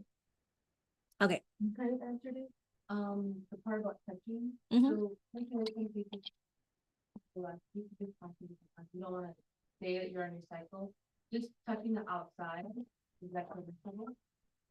So according to those who allow it, they'll differ in their opinion. Some say very importantly is the words, like, right? If you're holding the Quran and then you're touching the words, they say that's the problematic nature of it. And others say that no, it's like the whole book. So there's a difference of opinion. I'll just give you my personal. I will hold the Quran and I'll hand it to someone. But if I'm going to read it, I'm going to make sure I put a barrier. So as I go through, I'm turning the pages, I'm making sure to have a barrier between, or more than likely, just to get away from all of those difficulties, I'll just use a tablet. Yeah, some will even go to the extent if you're using a tablet, also try your best to avoid the words. Allah knows best, right? There's an element of how much you can try to be careful and how much you can try your best to just follow the general rules. General rules are be purified if you can't. Make sure there's a barrier or that you're not touching a physical mushaf. Yes, question. So there's if you're trying to read an English translation of the Quran, but it has ayahs on the side, do you need a glove to read it? You're welcome to read a book that has, and here's the writing, which has tafsir or translation in it that is not considered the Quran mushaf. Even if it contains Arabic, and if it's even half tafsir, half Arabic, it's permissible for an impure person to hold, right? So as long as it's not the full Arabic Fatiha to Nas, then according to the majority opinion, you're allowed to hold it. So if it has English and Arabic, half. And if you're not on your period, should you probably do it for that one too? Yeah, you should. So we got to stay consistent with our ruling. So if I'm not going to touch it on my period, then make sure you're making wudu before you touch it while you're off your period, right? Yeah. But for that book, the Quran book with tafsir or translation doesn't require wudu. Right? The more stringent opinion would be just don't touch the ayat of the Quran, the wording. Okay, reciting the Quran. We can get through this one in a moment because there's very little basis for it. Does it seem to make sense that because a woman is on her period, a period of menses that she is unable to get out of, that might last an entire half of a month, that she cannot now find joy in the recitation of Allah's book through her own self? It's a really hard ask. Think of a woman who's trying to memorize the Quran and now she's told half the month can't even utter it, let alone can't touch it, can't even utter it. Imagine how difficult that might be for her. So there's actually no evidence for it. There is absolutely evidence for the one who is in a state of janaba, right? The one who's in state of sexual impurity. How does that differ? That state of sexual impurity lasts for a very short time. Why? Because that person has to pray.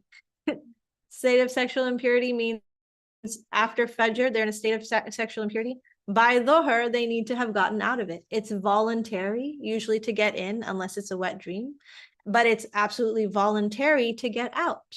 And any moment, you could be in a state of sexual impurity for 5 minutes. You could be in a state of sexual impurity for 5 hours. You're not in it for 7, 8, 9, 15 days, right? So there's no voluntary nature to our haid, our menses. And so it's hard to make an analogy there. But what we do have is a da'if hadith. Da'if means a weak hadith that has weakness from a couple of angles, possible angles. Those who are in the ulum al-hadith class, weakness could be because of the sanad, the actual words of it. People say, we're not sure if that's exactly what was said. We heard differently. And now that hadith gets brought down to weak. Or the chain of narrators. We say, oh, there's someone there who had a bad memory, right? So we have one hadith where the Prophet ﷺ is to have said, the menstruating woman and the one in a state of janaba should not recite anything of the Quran. So we say this is a da'if hadith. One hadith, no supporting evidences. We say we can't take this as a ruling of fiqh.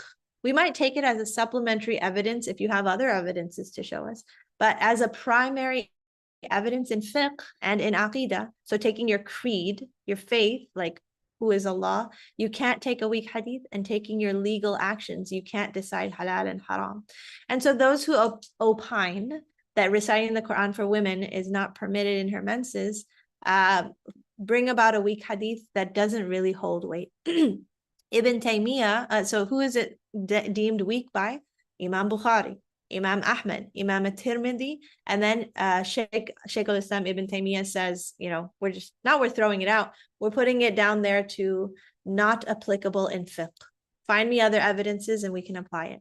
And he says, women used to menstruate at the time of the Prophet ﷺ, meaning women existed, and every 30 days, half of his ummah was menstruating. And he said, if reading was haram for them, as prayer is haram, this would have been something the Prophet ﷺ would have explained to his ummah very clearly. And he goes on to say, like, more often. There would have been so many questions coming up. Can I read? Can I read? No, no, no. Just like prayer, where they were told, no, you cannot, right? Directly, often. And they were told they cannot. All of a sudden, someone says, no, she cannot recite the Quran, and this is the only evidence brought up. We say, why wasn't there more? Because weren't there women all the time? And weren't they menstruating all the time? So there should have been a lot more than one hadith that we find weakness in it from many angles, okay? Finally, entering the masjid, and this will be the last one, and then we'll take questions, and then we don't have another event after this, so inshallah, sorry, I know, it take too long. Okay, we got this. We're gonna finish this, inshallah. Entering the masjid. Entering the masjid is the most disagreed upon, okay? It's pretty much agreed upon she shouldn't touch the mushaf. Minority opinion allows it. Pretty much agreed upon she can recite the Quran, just a minority opinion disallows it. Entering the masjid, the scholars are on both sides, strong, okay?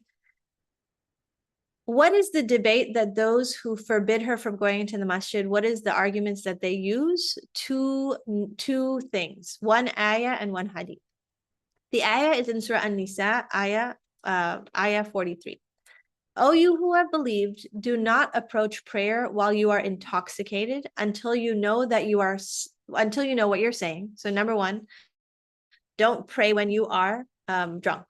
Number two, or in a state of janaba, sexual impurity. So don't come to prayer if you're drunk or coming from intercourse or ejaculation. Except those passing through a place of prayer until you have washed your body. Except you might be passing through the masjid to grab something, to get something, to call your family member. Okay, those are okay. But don't go into the masjid to like enjoy the masjid until you've washed your body. Question, was menstruation mentioned in this ayah? No. There's actually no direct ayah making it impermissible for a woman to enter the masjid on her period. But it was made impermissible for the janaba, the person who is junub, and the drunk person. Why? It's a punishment for the drunk person. And two, janaba is something you can quickly and easily get out of. So how is that an evidence? We'll see. The hadith that is used, which is also classed as da'if by Albani, he says, the Prophet ﷺ is said to have said, the mosque is not permitted for menstruating women or anyone who is junub. Again, we have the issue. Da'if hadith, can we make a fiqh ruling? No. But so then what is their next response? They say, we have the ayah in the Quran that says the junub shouldn't go into the masjid. And here's the hadith that says the junub shouldn't go into the masjid. So these sort of parallel, therefore, let's use that and say, by analogy, janaba is like hayd. Analogy. Analogy is important. Analogy means two things that are dissimilar in some way, but they are similar in some ways. And so the question then came for the scholars who disagreed. They said, there is no analogy. And the scholars who said she shouldn't be in the masjid said, oh no, there's absolutely analogy. The analogy was that she was in a type of impurity that requires ghusl, right? Just like a person in janaba is in a type of impurity that requires ghusl. That is the only similitude. The differences then start, and there are many. One was voluntary, janaba. One is involuntary, hayd. One is for a few minutes to hours, and you can get out of it anytime, janaba. One is for days, up to 2 weeks, and you can't get out of it at any time. One is the decree of Allah that Allah has decreed for women, and one is, again, a voluntary act that you have done. So the scholars who disagreed said, there's just not enough similarities to say these are analogous equations. Just simply that someone needs ghusl to be performed doesn't make it like the other, because death requires ghusl. Do we say, oh, death is like janaba or menstruation? No. Just because something requires ghusl doesn't make it analogous. So the scholars who disagreed said, we don't have enough weight. We have a da'if hadith. Bring me your supplementary evidence. They say, okay, analogy to the ayah about janaba. Sexual impurity is definitely in the Quran. And we see that sexual impurity and menstruation are analogous. So we give the analogy. Not holding a lot of weight. But we can agree to disagree. The majority opinion lies in that a woman should not enter the masjid during her period. The majority opinion, which is the opinion that was taken by the majority of scholars. Those who gave the rebuttal said, this is the evidence for the sexual impurity, not the menstruating woman, that there is no analogy and the hadith used is only one and it's weak. And then they gave multiple ahadith where the Prophet ﷺ said what to Aisha? Come, perform everything of the Umrah with us, just stay away from the tawaf. Wouldn't it have made sense for the Prophet ﷺ to say, stay outside of the masjid, don't do anything with us, go into your home and come back when you're done menstruating? He said, to console her, said, this is the decree of Allah. Come, he said, do everything that the pilgrims do, but do not circumambulate the house until you become pure. Do not do tawaf. The menstruating women were called to come for Eid. The Prophet ﷺ specifically called them out. Call your men and your women, the young and the old, the menstruating and non-menstruating. But he made a specific mention. But let the menstruating women avoid the place of prayer. Okay, so this is actually an evidence for both sides. Those who say she shouldn't be in the masjid say, look, they can come for Eid, but avoid the prayer place. And those who disagree say, she can come for Eid in that musalla. Musalla means a place of prayer. But when the prayer time takes place, she should not be in the lines of the musallin. because what was understood is she stays sort of to the back.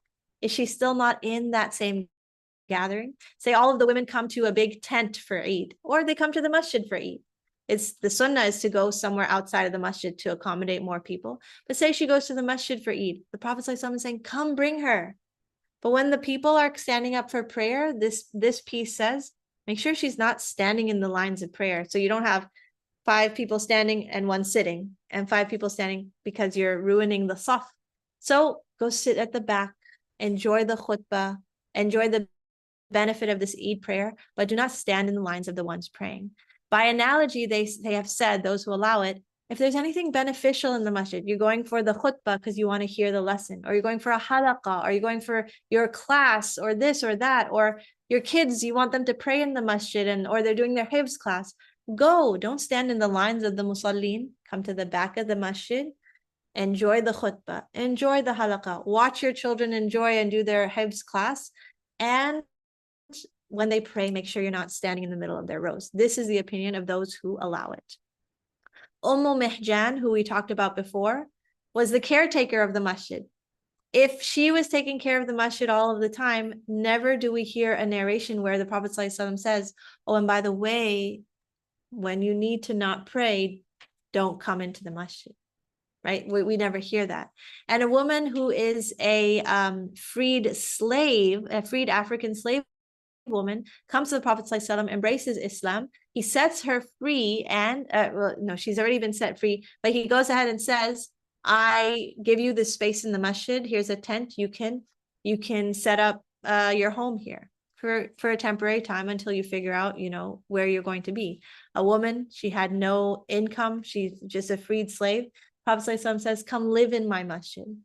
Never here do we say he tells her, oh, by the way, and also leave this home. It's not your home for 7 days out of the month, right? And then finally, there is sometimes the question of her purity. Is the reason she shouldn't be in the masjid because she is impure? Again, we have that hadith where the Prophet ﷺ asks Aisha to get something, and she says, I'm on my period, and the Prophet ﷺ says, it's not on your hand. Like, that impurity is not making impurity for the masjid. In that case, one of the wives of the Prophet ﷺ used to have istihada, regular, continuous bleeding. By the way, blood is impure. Like urine and feces is impure. You'd have to wash it before praying. Blood is also impure. You'd have to wash it before praying. A woman had such regular bleeding. The wives of the Prophet ﷺ said we would still do i'tikaf, and she would still join us. And it would be so much that sometimes we would have to put like a tray beneath her to make sure it didn't soil the masjid.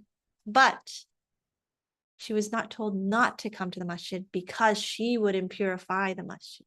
This was a woman more than a state of what you could call bleeding from hayd. It was regular, consistent. And the Prophet ﷺ was not telling her, no masjid for you ever.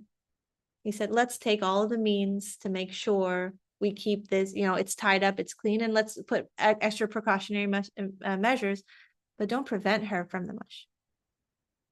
أقول قولي هذا واستغفر الله لي ولكم.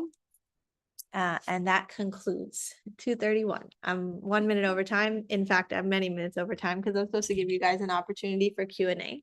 But we'll take some questions, and then you guys are welcome to stay here. No one's going to rush you out for another class. Enjoy the sohbah, come to meet your other attendees, and please enjoy some of the beautiful food our team put together.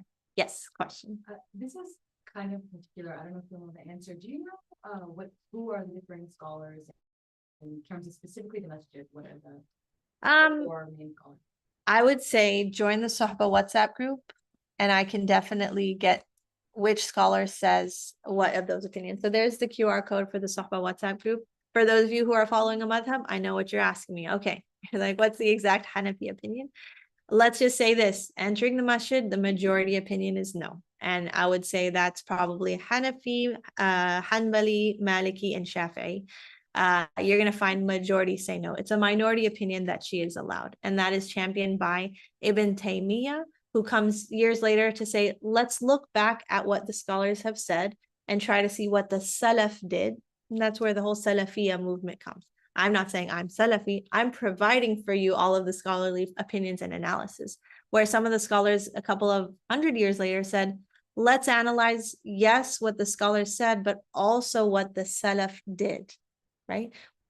What did the Sahaba do? Okay, we find that the scholars say she can't be in the masjid, but Mihjan was always in the masjid. The scholars say she can't be in the masjid, but this woman who was a freed slave lived in the masjid. So how do we reconcile that? We say that, okay, maybe there was this opinion for this reason, but we're going to take another opinion. And that's where you get opinions outside of the four madhahib. And typically when we say minority opinion, you're probably looking at opinions outside of the four madhahib, where scholars have gone back and said, let's see what are all of the ahadith. And this comes back to a very important conversation on fiqh, which inshallah, those who want to join the seminary, we have 18 hours of fiqh that we go through, or even more. But it also has a lot to do with historically, geographically, what was available to the scholars at that time. Imam Abu Hanifa lived in Iraq, Kufa, far away from Medina. Medina has the majority of your Sahaba. So before hadith is a science that is codified in all the books of, all the hadith are sitting in a nice little book called Bukhari and Muslim, they would do this. Does anyone know what the Prophet ﷺ said about a woman who is menstruating? The Sahaba would come up and say, I heard this, I heard this, I heard this. The Imam of that time, or the Amir al-Mu'mineen of that time, goes ahead and says, okay, here's the fatwa. This is the ruling we're making based on what all of you Sahaba or the next generation Tabi'een have told me, right? When Imam Abu Hanifa lives in Kufa, there are less Sahaba, right? Just naturally, geographically, not a lot moved to Kufa, even though it is the headquarters. And so Imam Abu Hanifa's opinion often differs greatly from those of the other madhahib because they had access to a lot more hadith. Come a couple generations later, Imam Abu Hanifa is just 100 years after the Prophet ﷺ. There has not been tadween, the collection of all the ahadith put into books of hadith or fiqh. Come a couple hundred years later, Imam Ibn Taymiyyah says, all right, we got all the hadith together. We got all the fiqh books together. He's saying, I am proposing, he's like, I'm not creating a new madhab here. I'm just proposing that we look at this topic with these 7, 8, 9 other ahadith that were not compiled yet at that time into a book. And so they have perhaps not learned of that, right? And you think to yourself, okay, how is that possible? Humans. The knowledge of Allah in the Quran, unchanged. The knowledge of fiqh is the absolute difficult work of humans to interpret the Quran and Sunnah, to try to arrive at what Allah and His Messenger wanted. And so their ijtihad might be right or wrong. And that's why the Prophet ﷺ said, the scholar does his best, but on the Day of Judgment, he might find that he was wrong. He's still rewarded for his effort. But if he was right, rewarded double, which gives us this understanding that Allah knows best. Absolutely, we don't. We try our best, as our scholars try their best to arrive at a solution. Not us. We're not trying to arrive at solutions. We look at the solutions of the scholars and we take what makes sense. We take what we've researched. The onus of the research is on us. Now we know so much more. We know more ahadith about this. I can make my educated decision. But it may be that we find out on the Day of Judgment, okay, that was the opinion. Women could not be in the masjid. All right. I'm like, oh man, I took the minority opinion. I'm not liable. Nor is nor is Ibn Taymiyyah, who made that opinion, if he was truly ahlan lil ijtihad, he was qualified to make ijtihad, and he was sincere. He was qualified because he knew Quran and Sunnah, Hadith and Arabic and all of the things required for ijtihad. And there was ikhlas. He wasn't doing it for a worldly reason. He was going to get paid to get this great fatwa out, or he wasn't doing it because the political atmosphere at that time said that if he did that, the leader would give him greater status. So long as there was ikhlas in their deen and qualification in their knowledge, on the Day of Judgment, they're not liable as we are not liable. Everyone's just trying their best to arrive at the truth of the Islamic law. So Allah knows best. That's why differences of opinion exist. And I don't remember how we got there. We got there because we're talking about the different madhab. And I'm not trying to sway you into any direction of madhab or not madhab. That's a conversation for the fiqh class, which I also don't sway them. And I tell them to figure it out on their own. But it's just a conversation to try to understand, hey, history about all of this and knowing why opinions exist and how they came to exist is actually really important. It's not just like, I'm Hanafi because I'm Hanafi because I'm from Pakistan. No, I'm Hanafi because my family is Hanafi, comes from a line of hundreds of years of Hanafi scholarship, and that's what I want to follow. That's important to me, and that's the way I've been brought up. Awesome, and understand that. And when someone says, "Oh, I'm Salafi," right, or whatever it is they say, we can agree to disagree, right? There were parts of our Islamic history where people would say, my daughter is Hanafi, she will not marry someone who is Shafi'i, or my son is Maliki, he will not marry someone who is Hanbali. And that's when we had a lot of issues, and that's around the time that the scholars came to break that blind following and say, no, we need to make sure we understand why we're following what we follow, still continue to follow, but understand why and where the evidences come from, and that we are not four different religions. We're all one religion under the banner of the same shahada, just trying to arrive at the truth, and we may arrive at the truth differently. Allah has the ultimate truth, and we will find out DOJ, inshallah. All right, question, two, three more questions. Yeah. About the question about education, and I don't know if this is true, but I have heard that for that reason, they really expect the masjid, the women area, as not the prayer, like not part of active prayer, but like somewhere where women can come sit, and then they can also have like other things such as a school around it, or like they can have a bazaar there as well. And so like certain women's areas were made in certain ways that they could gave her the ability to move around within the pavilion. Interesting. That's interesting. And yet interesting too is the opinion of i'tikaf, which is they say, what is the masjid and where can I walk around? And they say everything that's on the pavilion and the lot of that masjid is the masjid. And so scholars will differ in what they define the masjid, but it's an interesting concept. Yeah. So many hands. Okay. Someone who hasn't asked this. Yeah. I have a very specific question. So I have PCOS, which is polycystic ovarian syndrome. So I get like my period very, very irregularly. There was a time like a couple of months ago where I was like in that moment of like, is this a period? Is this not? And when I asked a medical professional, I kind of got like, this could be old blood. This could be like you ovulated. This could actually be your period. And it was like brown discharge kind of like. So in moments like that, like what is one supposed to do? Because I know like, you know, you try your best. Yeah. But it was really one of those moments where like there's so many different options. The answer that I would give you if you have irregular bleeding and you get that first day and you're trying to figure out, is it period, is it not period, is it ovulation, is give it some time, but do not pray unless you're sure. Sorry, do not, that's the wrong advice. Do not consider it your period unless you're sure, because it might require some more time to figure out and research, right? But by the end of one day, so that the scholars talk about Yawm Shak, day of doubt. Beyond that one day, have made your decision absolutely. So you see a little bit of brown and you're just not sure, and your doctor says, I'm not sure what it is. Okay, by the next day, that dhuhr, you've made a decision. You've either seen the flow continue, okay, it is my period, I will not pray and fast, or it didn't come again. Nothing came, no more came. Okay, then it was not my period. It was just some spotting because I'm someone who's irregular. So give yourself about a day to make that decision, and then go ahead, move forward with your decision. And Allah is merciful. We make our decisions and we might be wrong. We're not liable for decisions we made that were wrong if we had ikhlas, right? You've got the foundations, you made your decision, you were wrong. Okay, alhamdulillah, make up those prayers if you were thinking you were on your period, or you know, make up that fast if you thought you were clean but you actually fasted. So make up whatever is needed to be made up, but take a day to make that decision, right? Sometimes you don't need a day. Sometimes you're like, oh, 12 hours in, this is definitely period. Okay, I'm not fasting. But if you're unsure and it's a bit strange, then go ahead and give yourself a date, then make a decision. And typically the scholars say prayer to prayer. You figure you see it at Dhuhr, by next Dhuhr, before the next Dhuhr, have made your decision. I have another question. So I know we said like 15 is kind of like the max, right? So let's say your period ends up being like 3 weeks long. So after the 15 days, technically you should start praying your wudu before every prayer.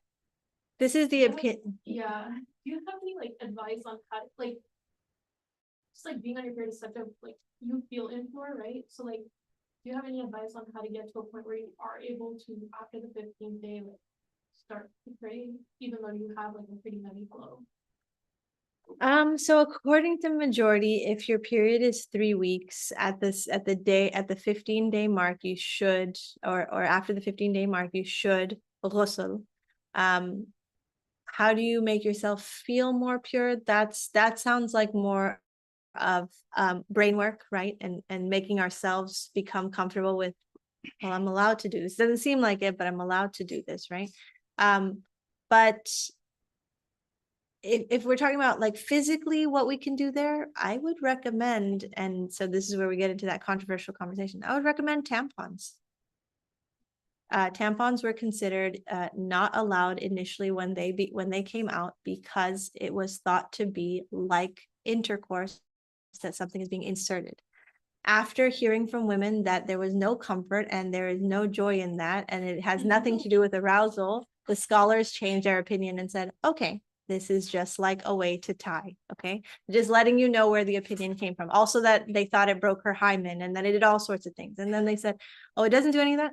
Okay, and that's fine. Scholars are more on the, they have more ihtiyat, they have more concern initially when a new thing comes out, and they're like, no, all of that looks and sounds wrong. Gonna break the hymen, gonna be blah, blah, no joy, no hymen breaking, we're good. So tampons are allowed. And I would say from a physical perspective, that makes you feel like you're not on your period if you're talking about the impurity like coming out and flowing heavily, right? Now, I would make sure you YouTube and figure out with healthy sources how to do that, because if it's your first time and you're thinking that was not allowed, okay, it's not fun and it's a little tough, so figure it out. Don't go swimming with it on, it inflates. It's harder to come out. Oh, you can swim when it's on, but it inflates. Inflates. So should stop the regarding that question, I thought we had said that, for example, if you're having a regular cycle, then you don't get your period for like month on end, and then when you get it for maybe like almost 3 weeks to a month. Wouldn't that 3 weeks to a month be considered the period, or during that time period you also have to stop at the 15 days, start praying, and then 3 months later when you get it again, only for the 15 days? So the scholars, if we look at the majority, so we don't have any indication from the Quran or Hadith that talk about something beyond 15 days. So we only have the scholarly ijtihad, and their fatwa was everyone had said, yeah, whatever is period is period is period, but they said, no, let's just put a stop at the 15-day mark. And that was the opinion they made. I'm sure there's an opinion that exists out there that says, so long as it still looks like the period, right? But they made this stop at the 15-day mark because that, for whatever rational reason, they decided that let a woman not be out for 3 weeks, a full month, right? What if someone had an irregular period and they bled for 2 entire months? And that was something that happened every 2 months. So they basically said we have to make a parameter, we have to make a stop at some point, and they made that rational ijtihad. And we'll know, like I said, DOJ will know, like maybe Allah was like, you know what, you could have been off for 2 months, but that's okay. We did our best to try to understand the sciences of this natural, scientific, anatomical thing happening in our body. We're trying to figure out the sciences, and we're trying to figure out the spiritual implications. And according to the majority, or what we would say is jumhur, is like all of the scholars who've made their opinions known, they say 15 is the limit. Okay, Navira, and then. I'm still a little bit confused with the point at which you are pure. And so yellow, I know it was mentioned on the screen, but yellow that was at the bottom, it was referring to whenever you have to wipe this discharge and it dries down to yellow. But then yellow itself towards the end of your period is still considered impurity. So what's considered impurity close to the end of your period is those colors that are black, red, pink, brown. Now the question is, doesn't brown look like yellow, right? So that is confusing, and it does get a little confusing. But if you are on your last day of your period and your spotting happens to be a brownish to yellowish color, think of your ada. Okay, this is my last day. This is what my last remnants look like. And that differs from then the next day you see complete dryness or complete transparent white. That's different. And after that, 3-4 days later, you happen to see white, which is the dryness of the white discharge. Okay, so looking at your ada is going to help you recognize what is that slightly brownish yellow tinge. If I'm at the end of my period and I haven't seen the white yet, that's probably just remnants. It's the yellow that comes in the middle, which we say is just dried white discharge. So like my end is pretty consistent so far. So what I'm seeing is brown, and then for 2 days or something like that, it's like yellow, like almost like non-transparent. And then the next day it's dry, and then the white discharge.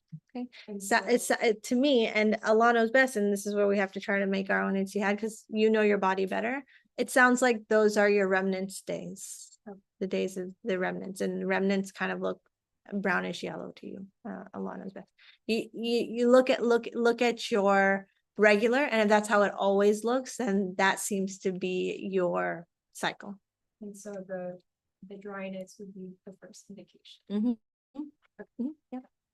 And there you go. That's exactly what you want to do. You want to know, that's what happened, and then this happens, and then that happens, and I know exactly what's going on here, or I have a good estimation of what's going on here. For some people, it's the white discharge. For some people, it's the dryness, and you know your body better. Okay, yes, question? Regarding. Yeah. Whenever morning, evening is part of them, I think we're seeing all of that. You know, was there ever like that in the scholarly opinions, the reference to the Asrar being Something you would recite all of the time. It's a really great argument. I'm sure it was made. The main argument was simply even more vague than that. The women recited Quran all the time. And if it really was not allowed, just like prayer was not allowed, wouldn't we have heard that? Wouldn't we have heard that even just generally that she shouldn't recite? Was there ever an instance where a woman is reciting and she's told, stop reciting, you're on your menses?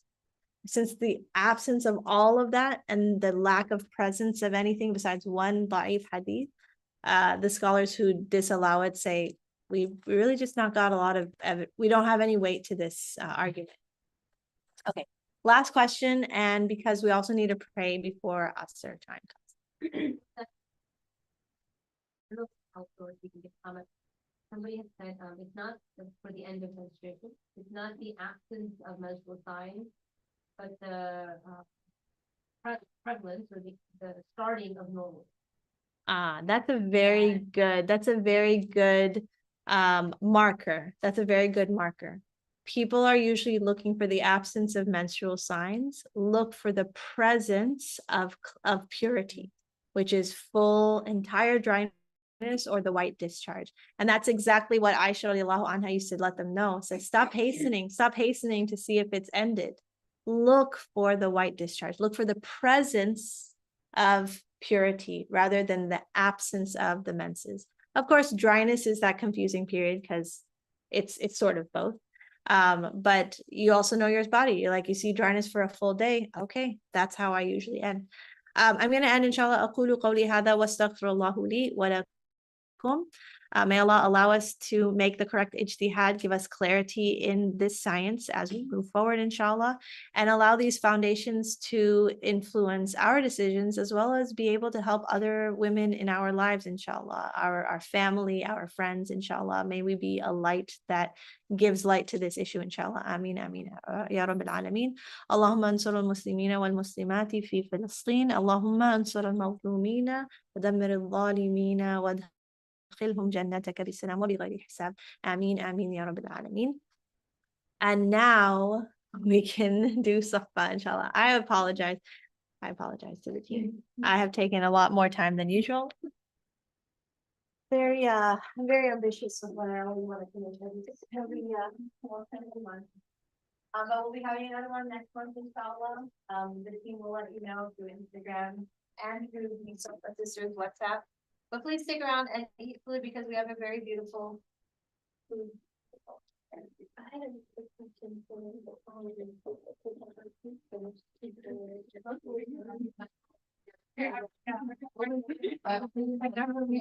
yeah.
Like, I don't know.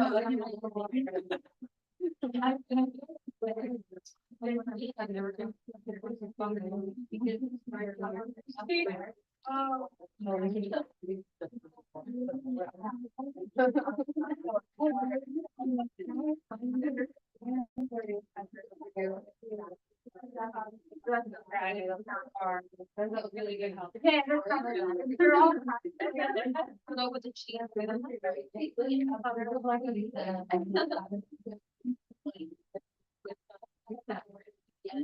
I'm done now.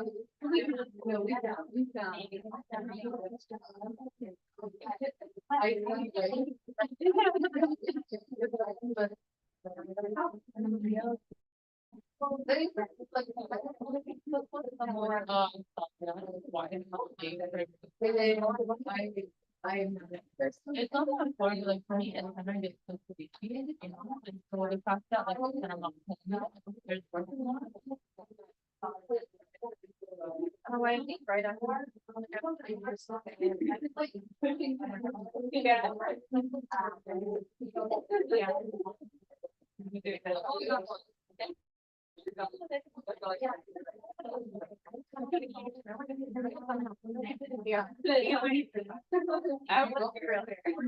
Oh, we're at the yeah. No, I guess it could be totally.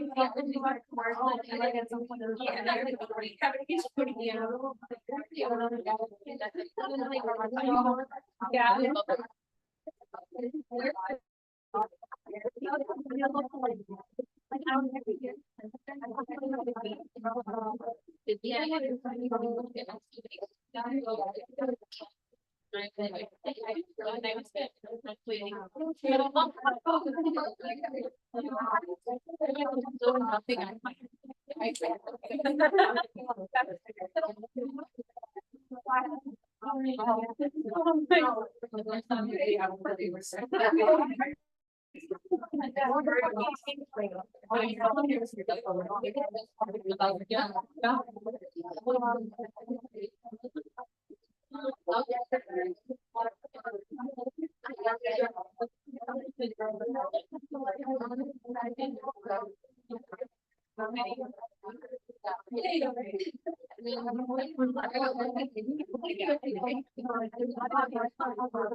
Yeah. Even if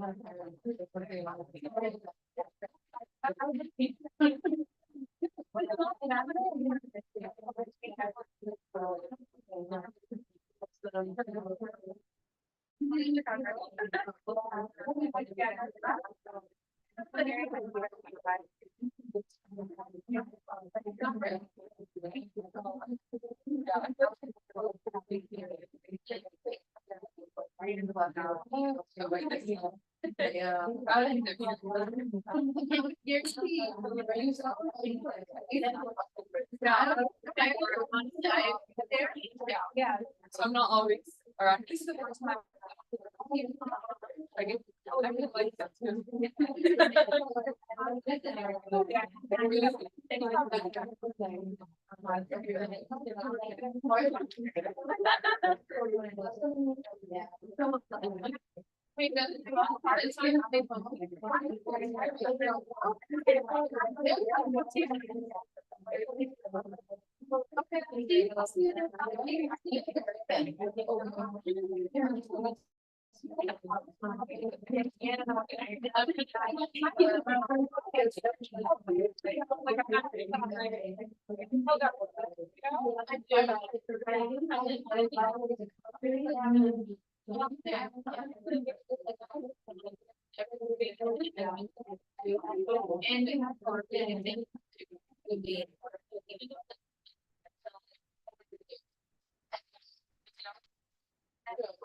Yeah.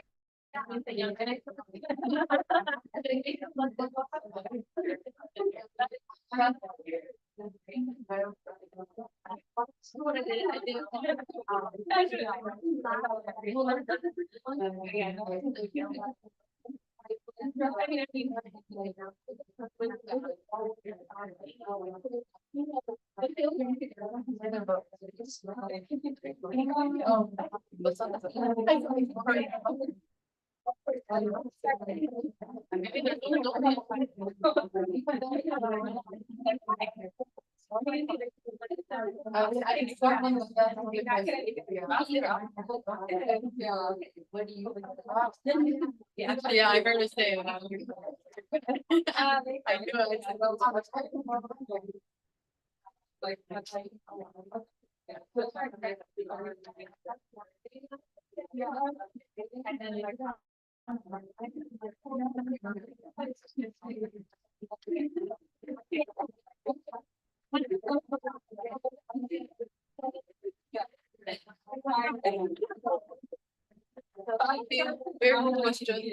Okay, I'm just closing the Zoom. Go for it. I just forgot to close the entire YouTube live, so let's.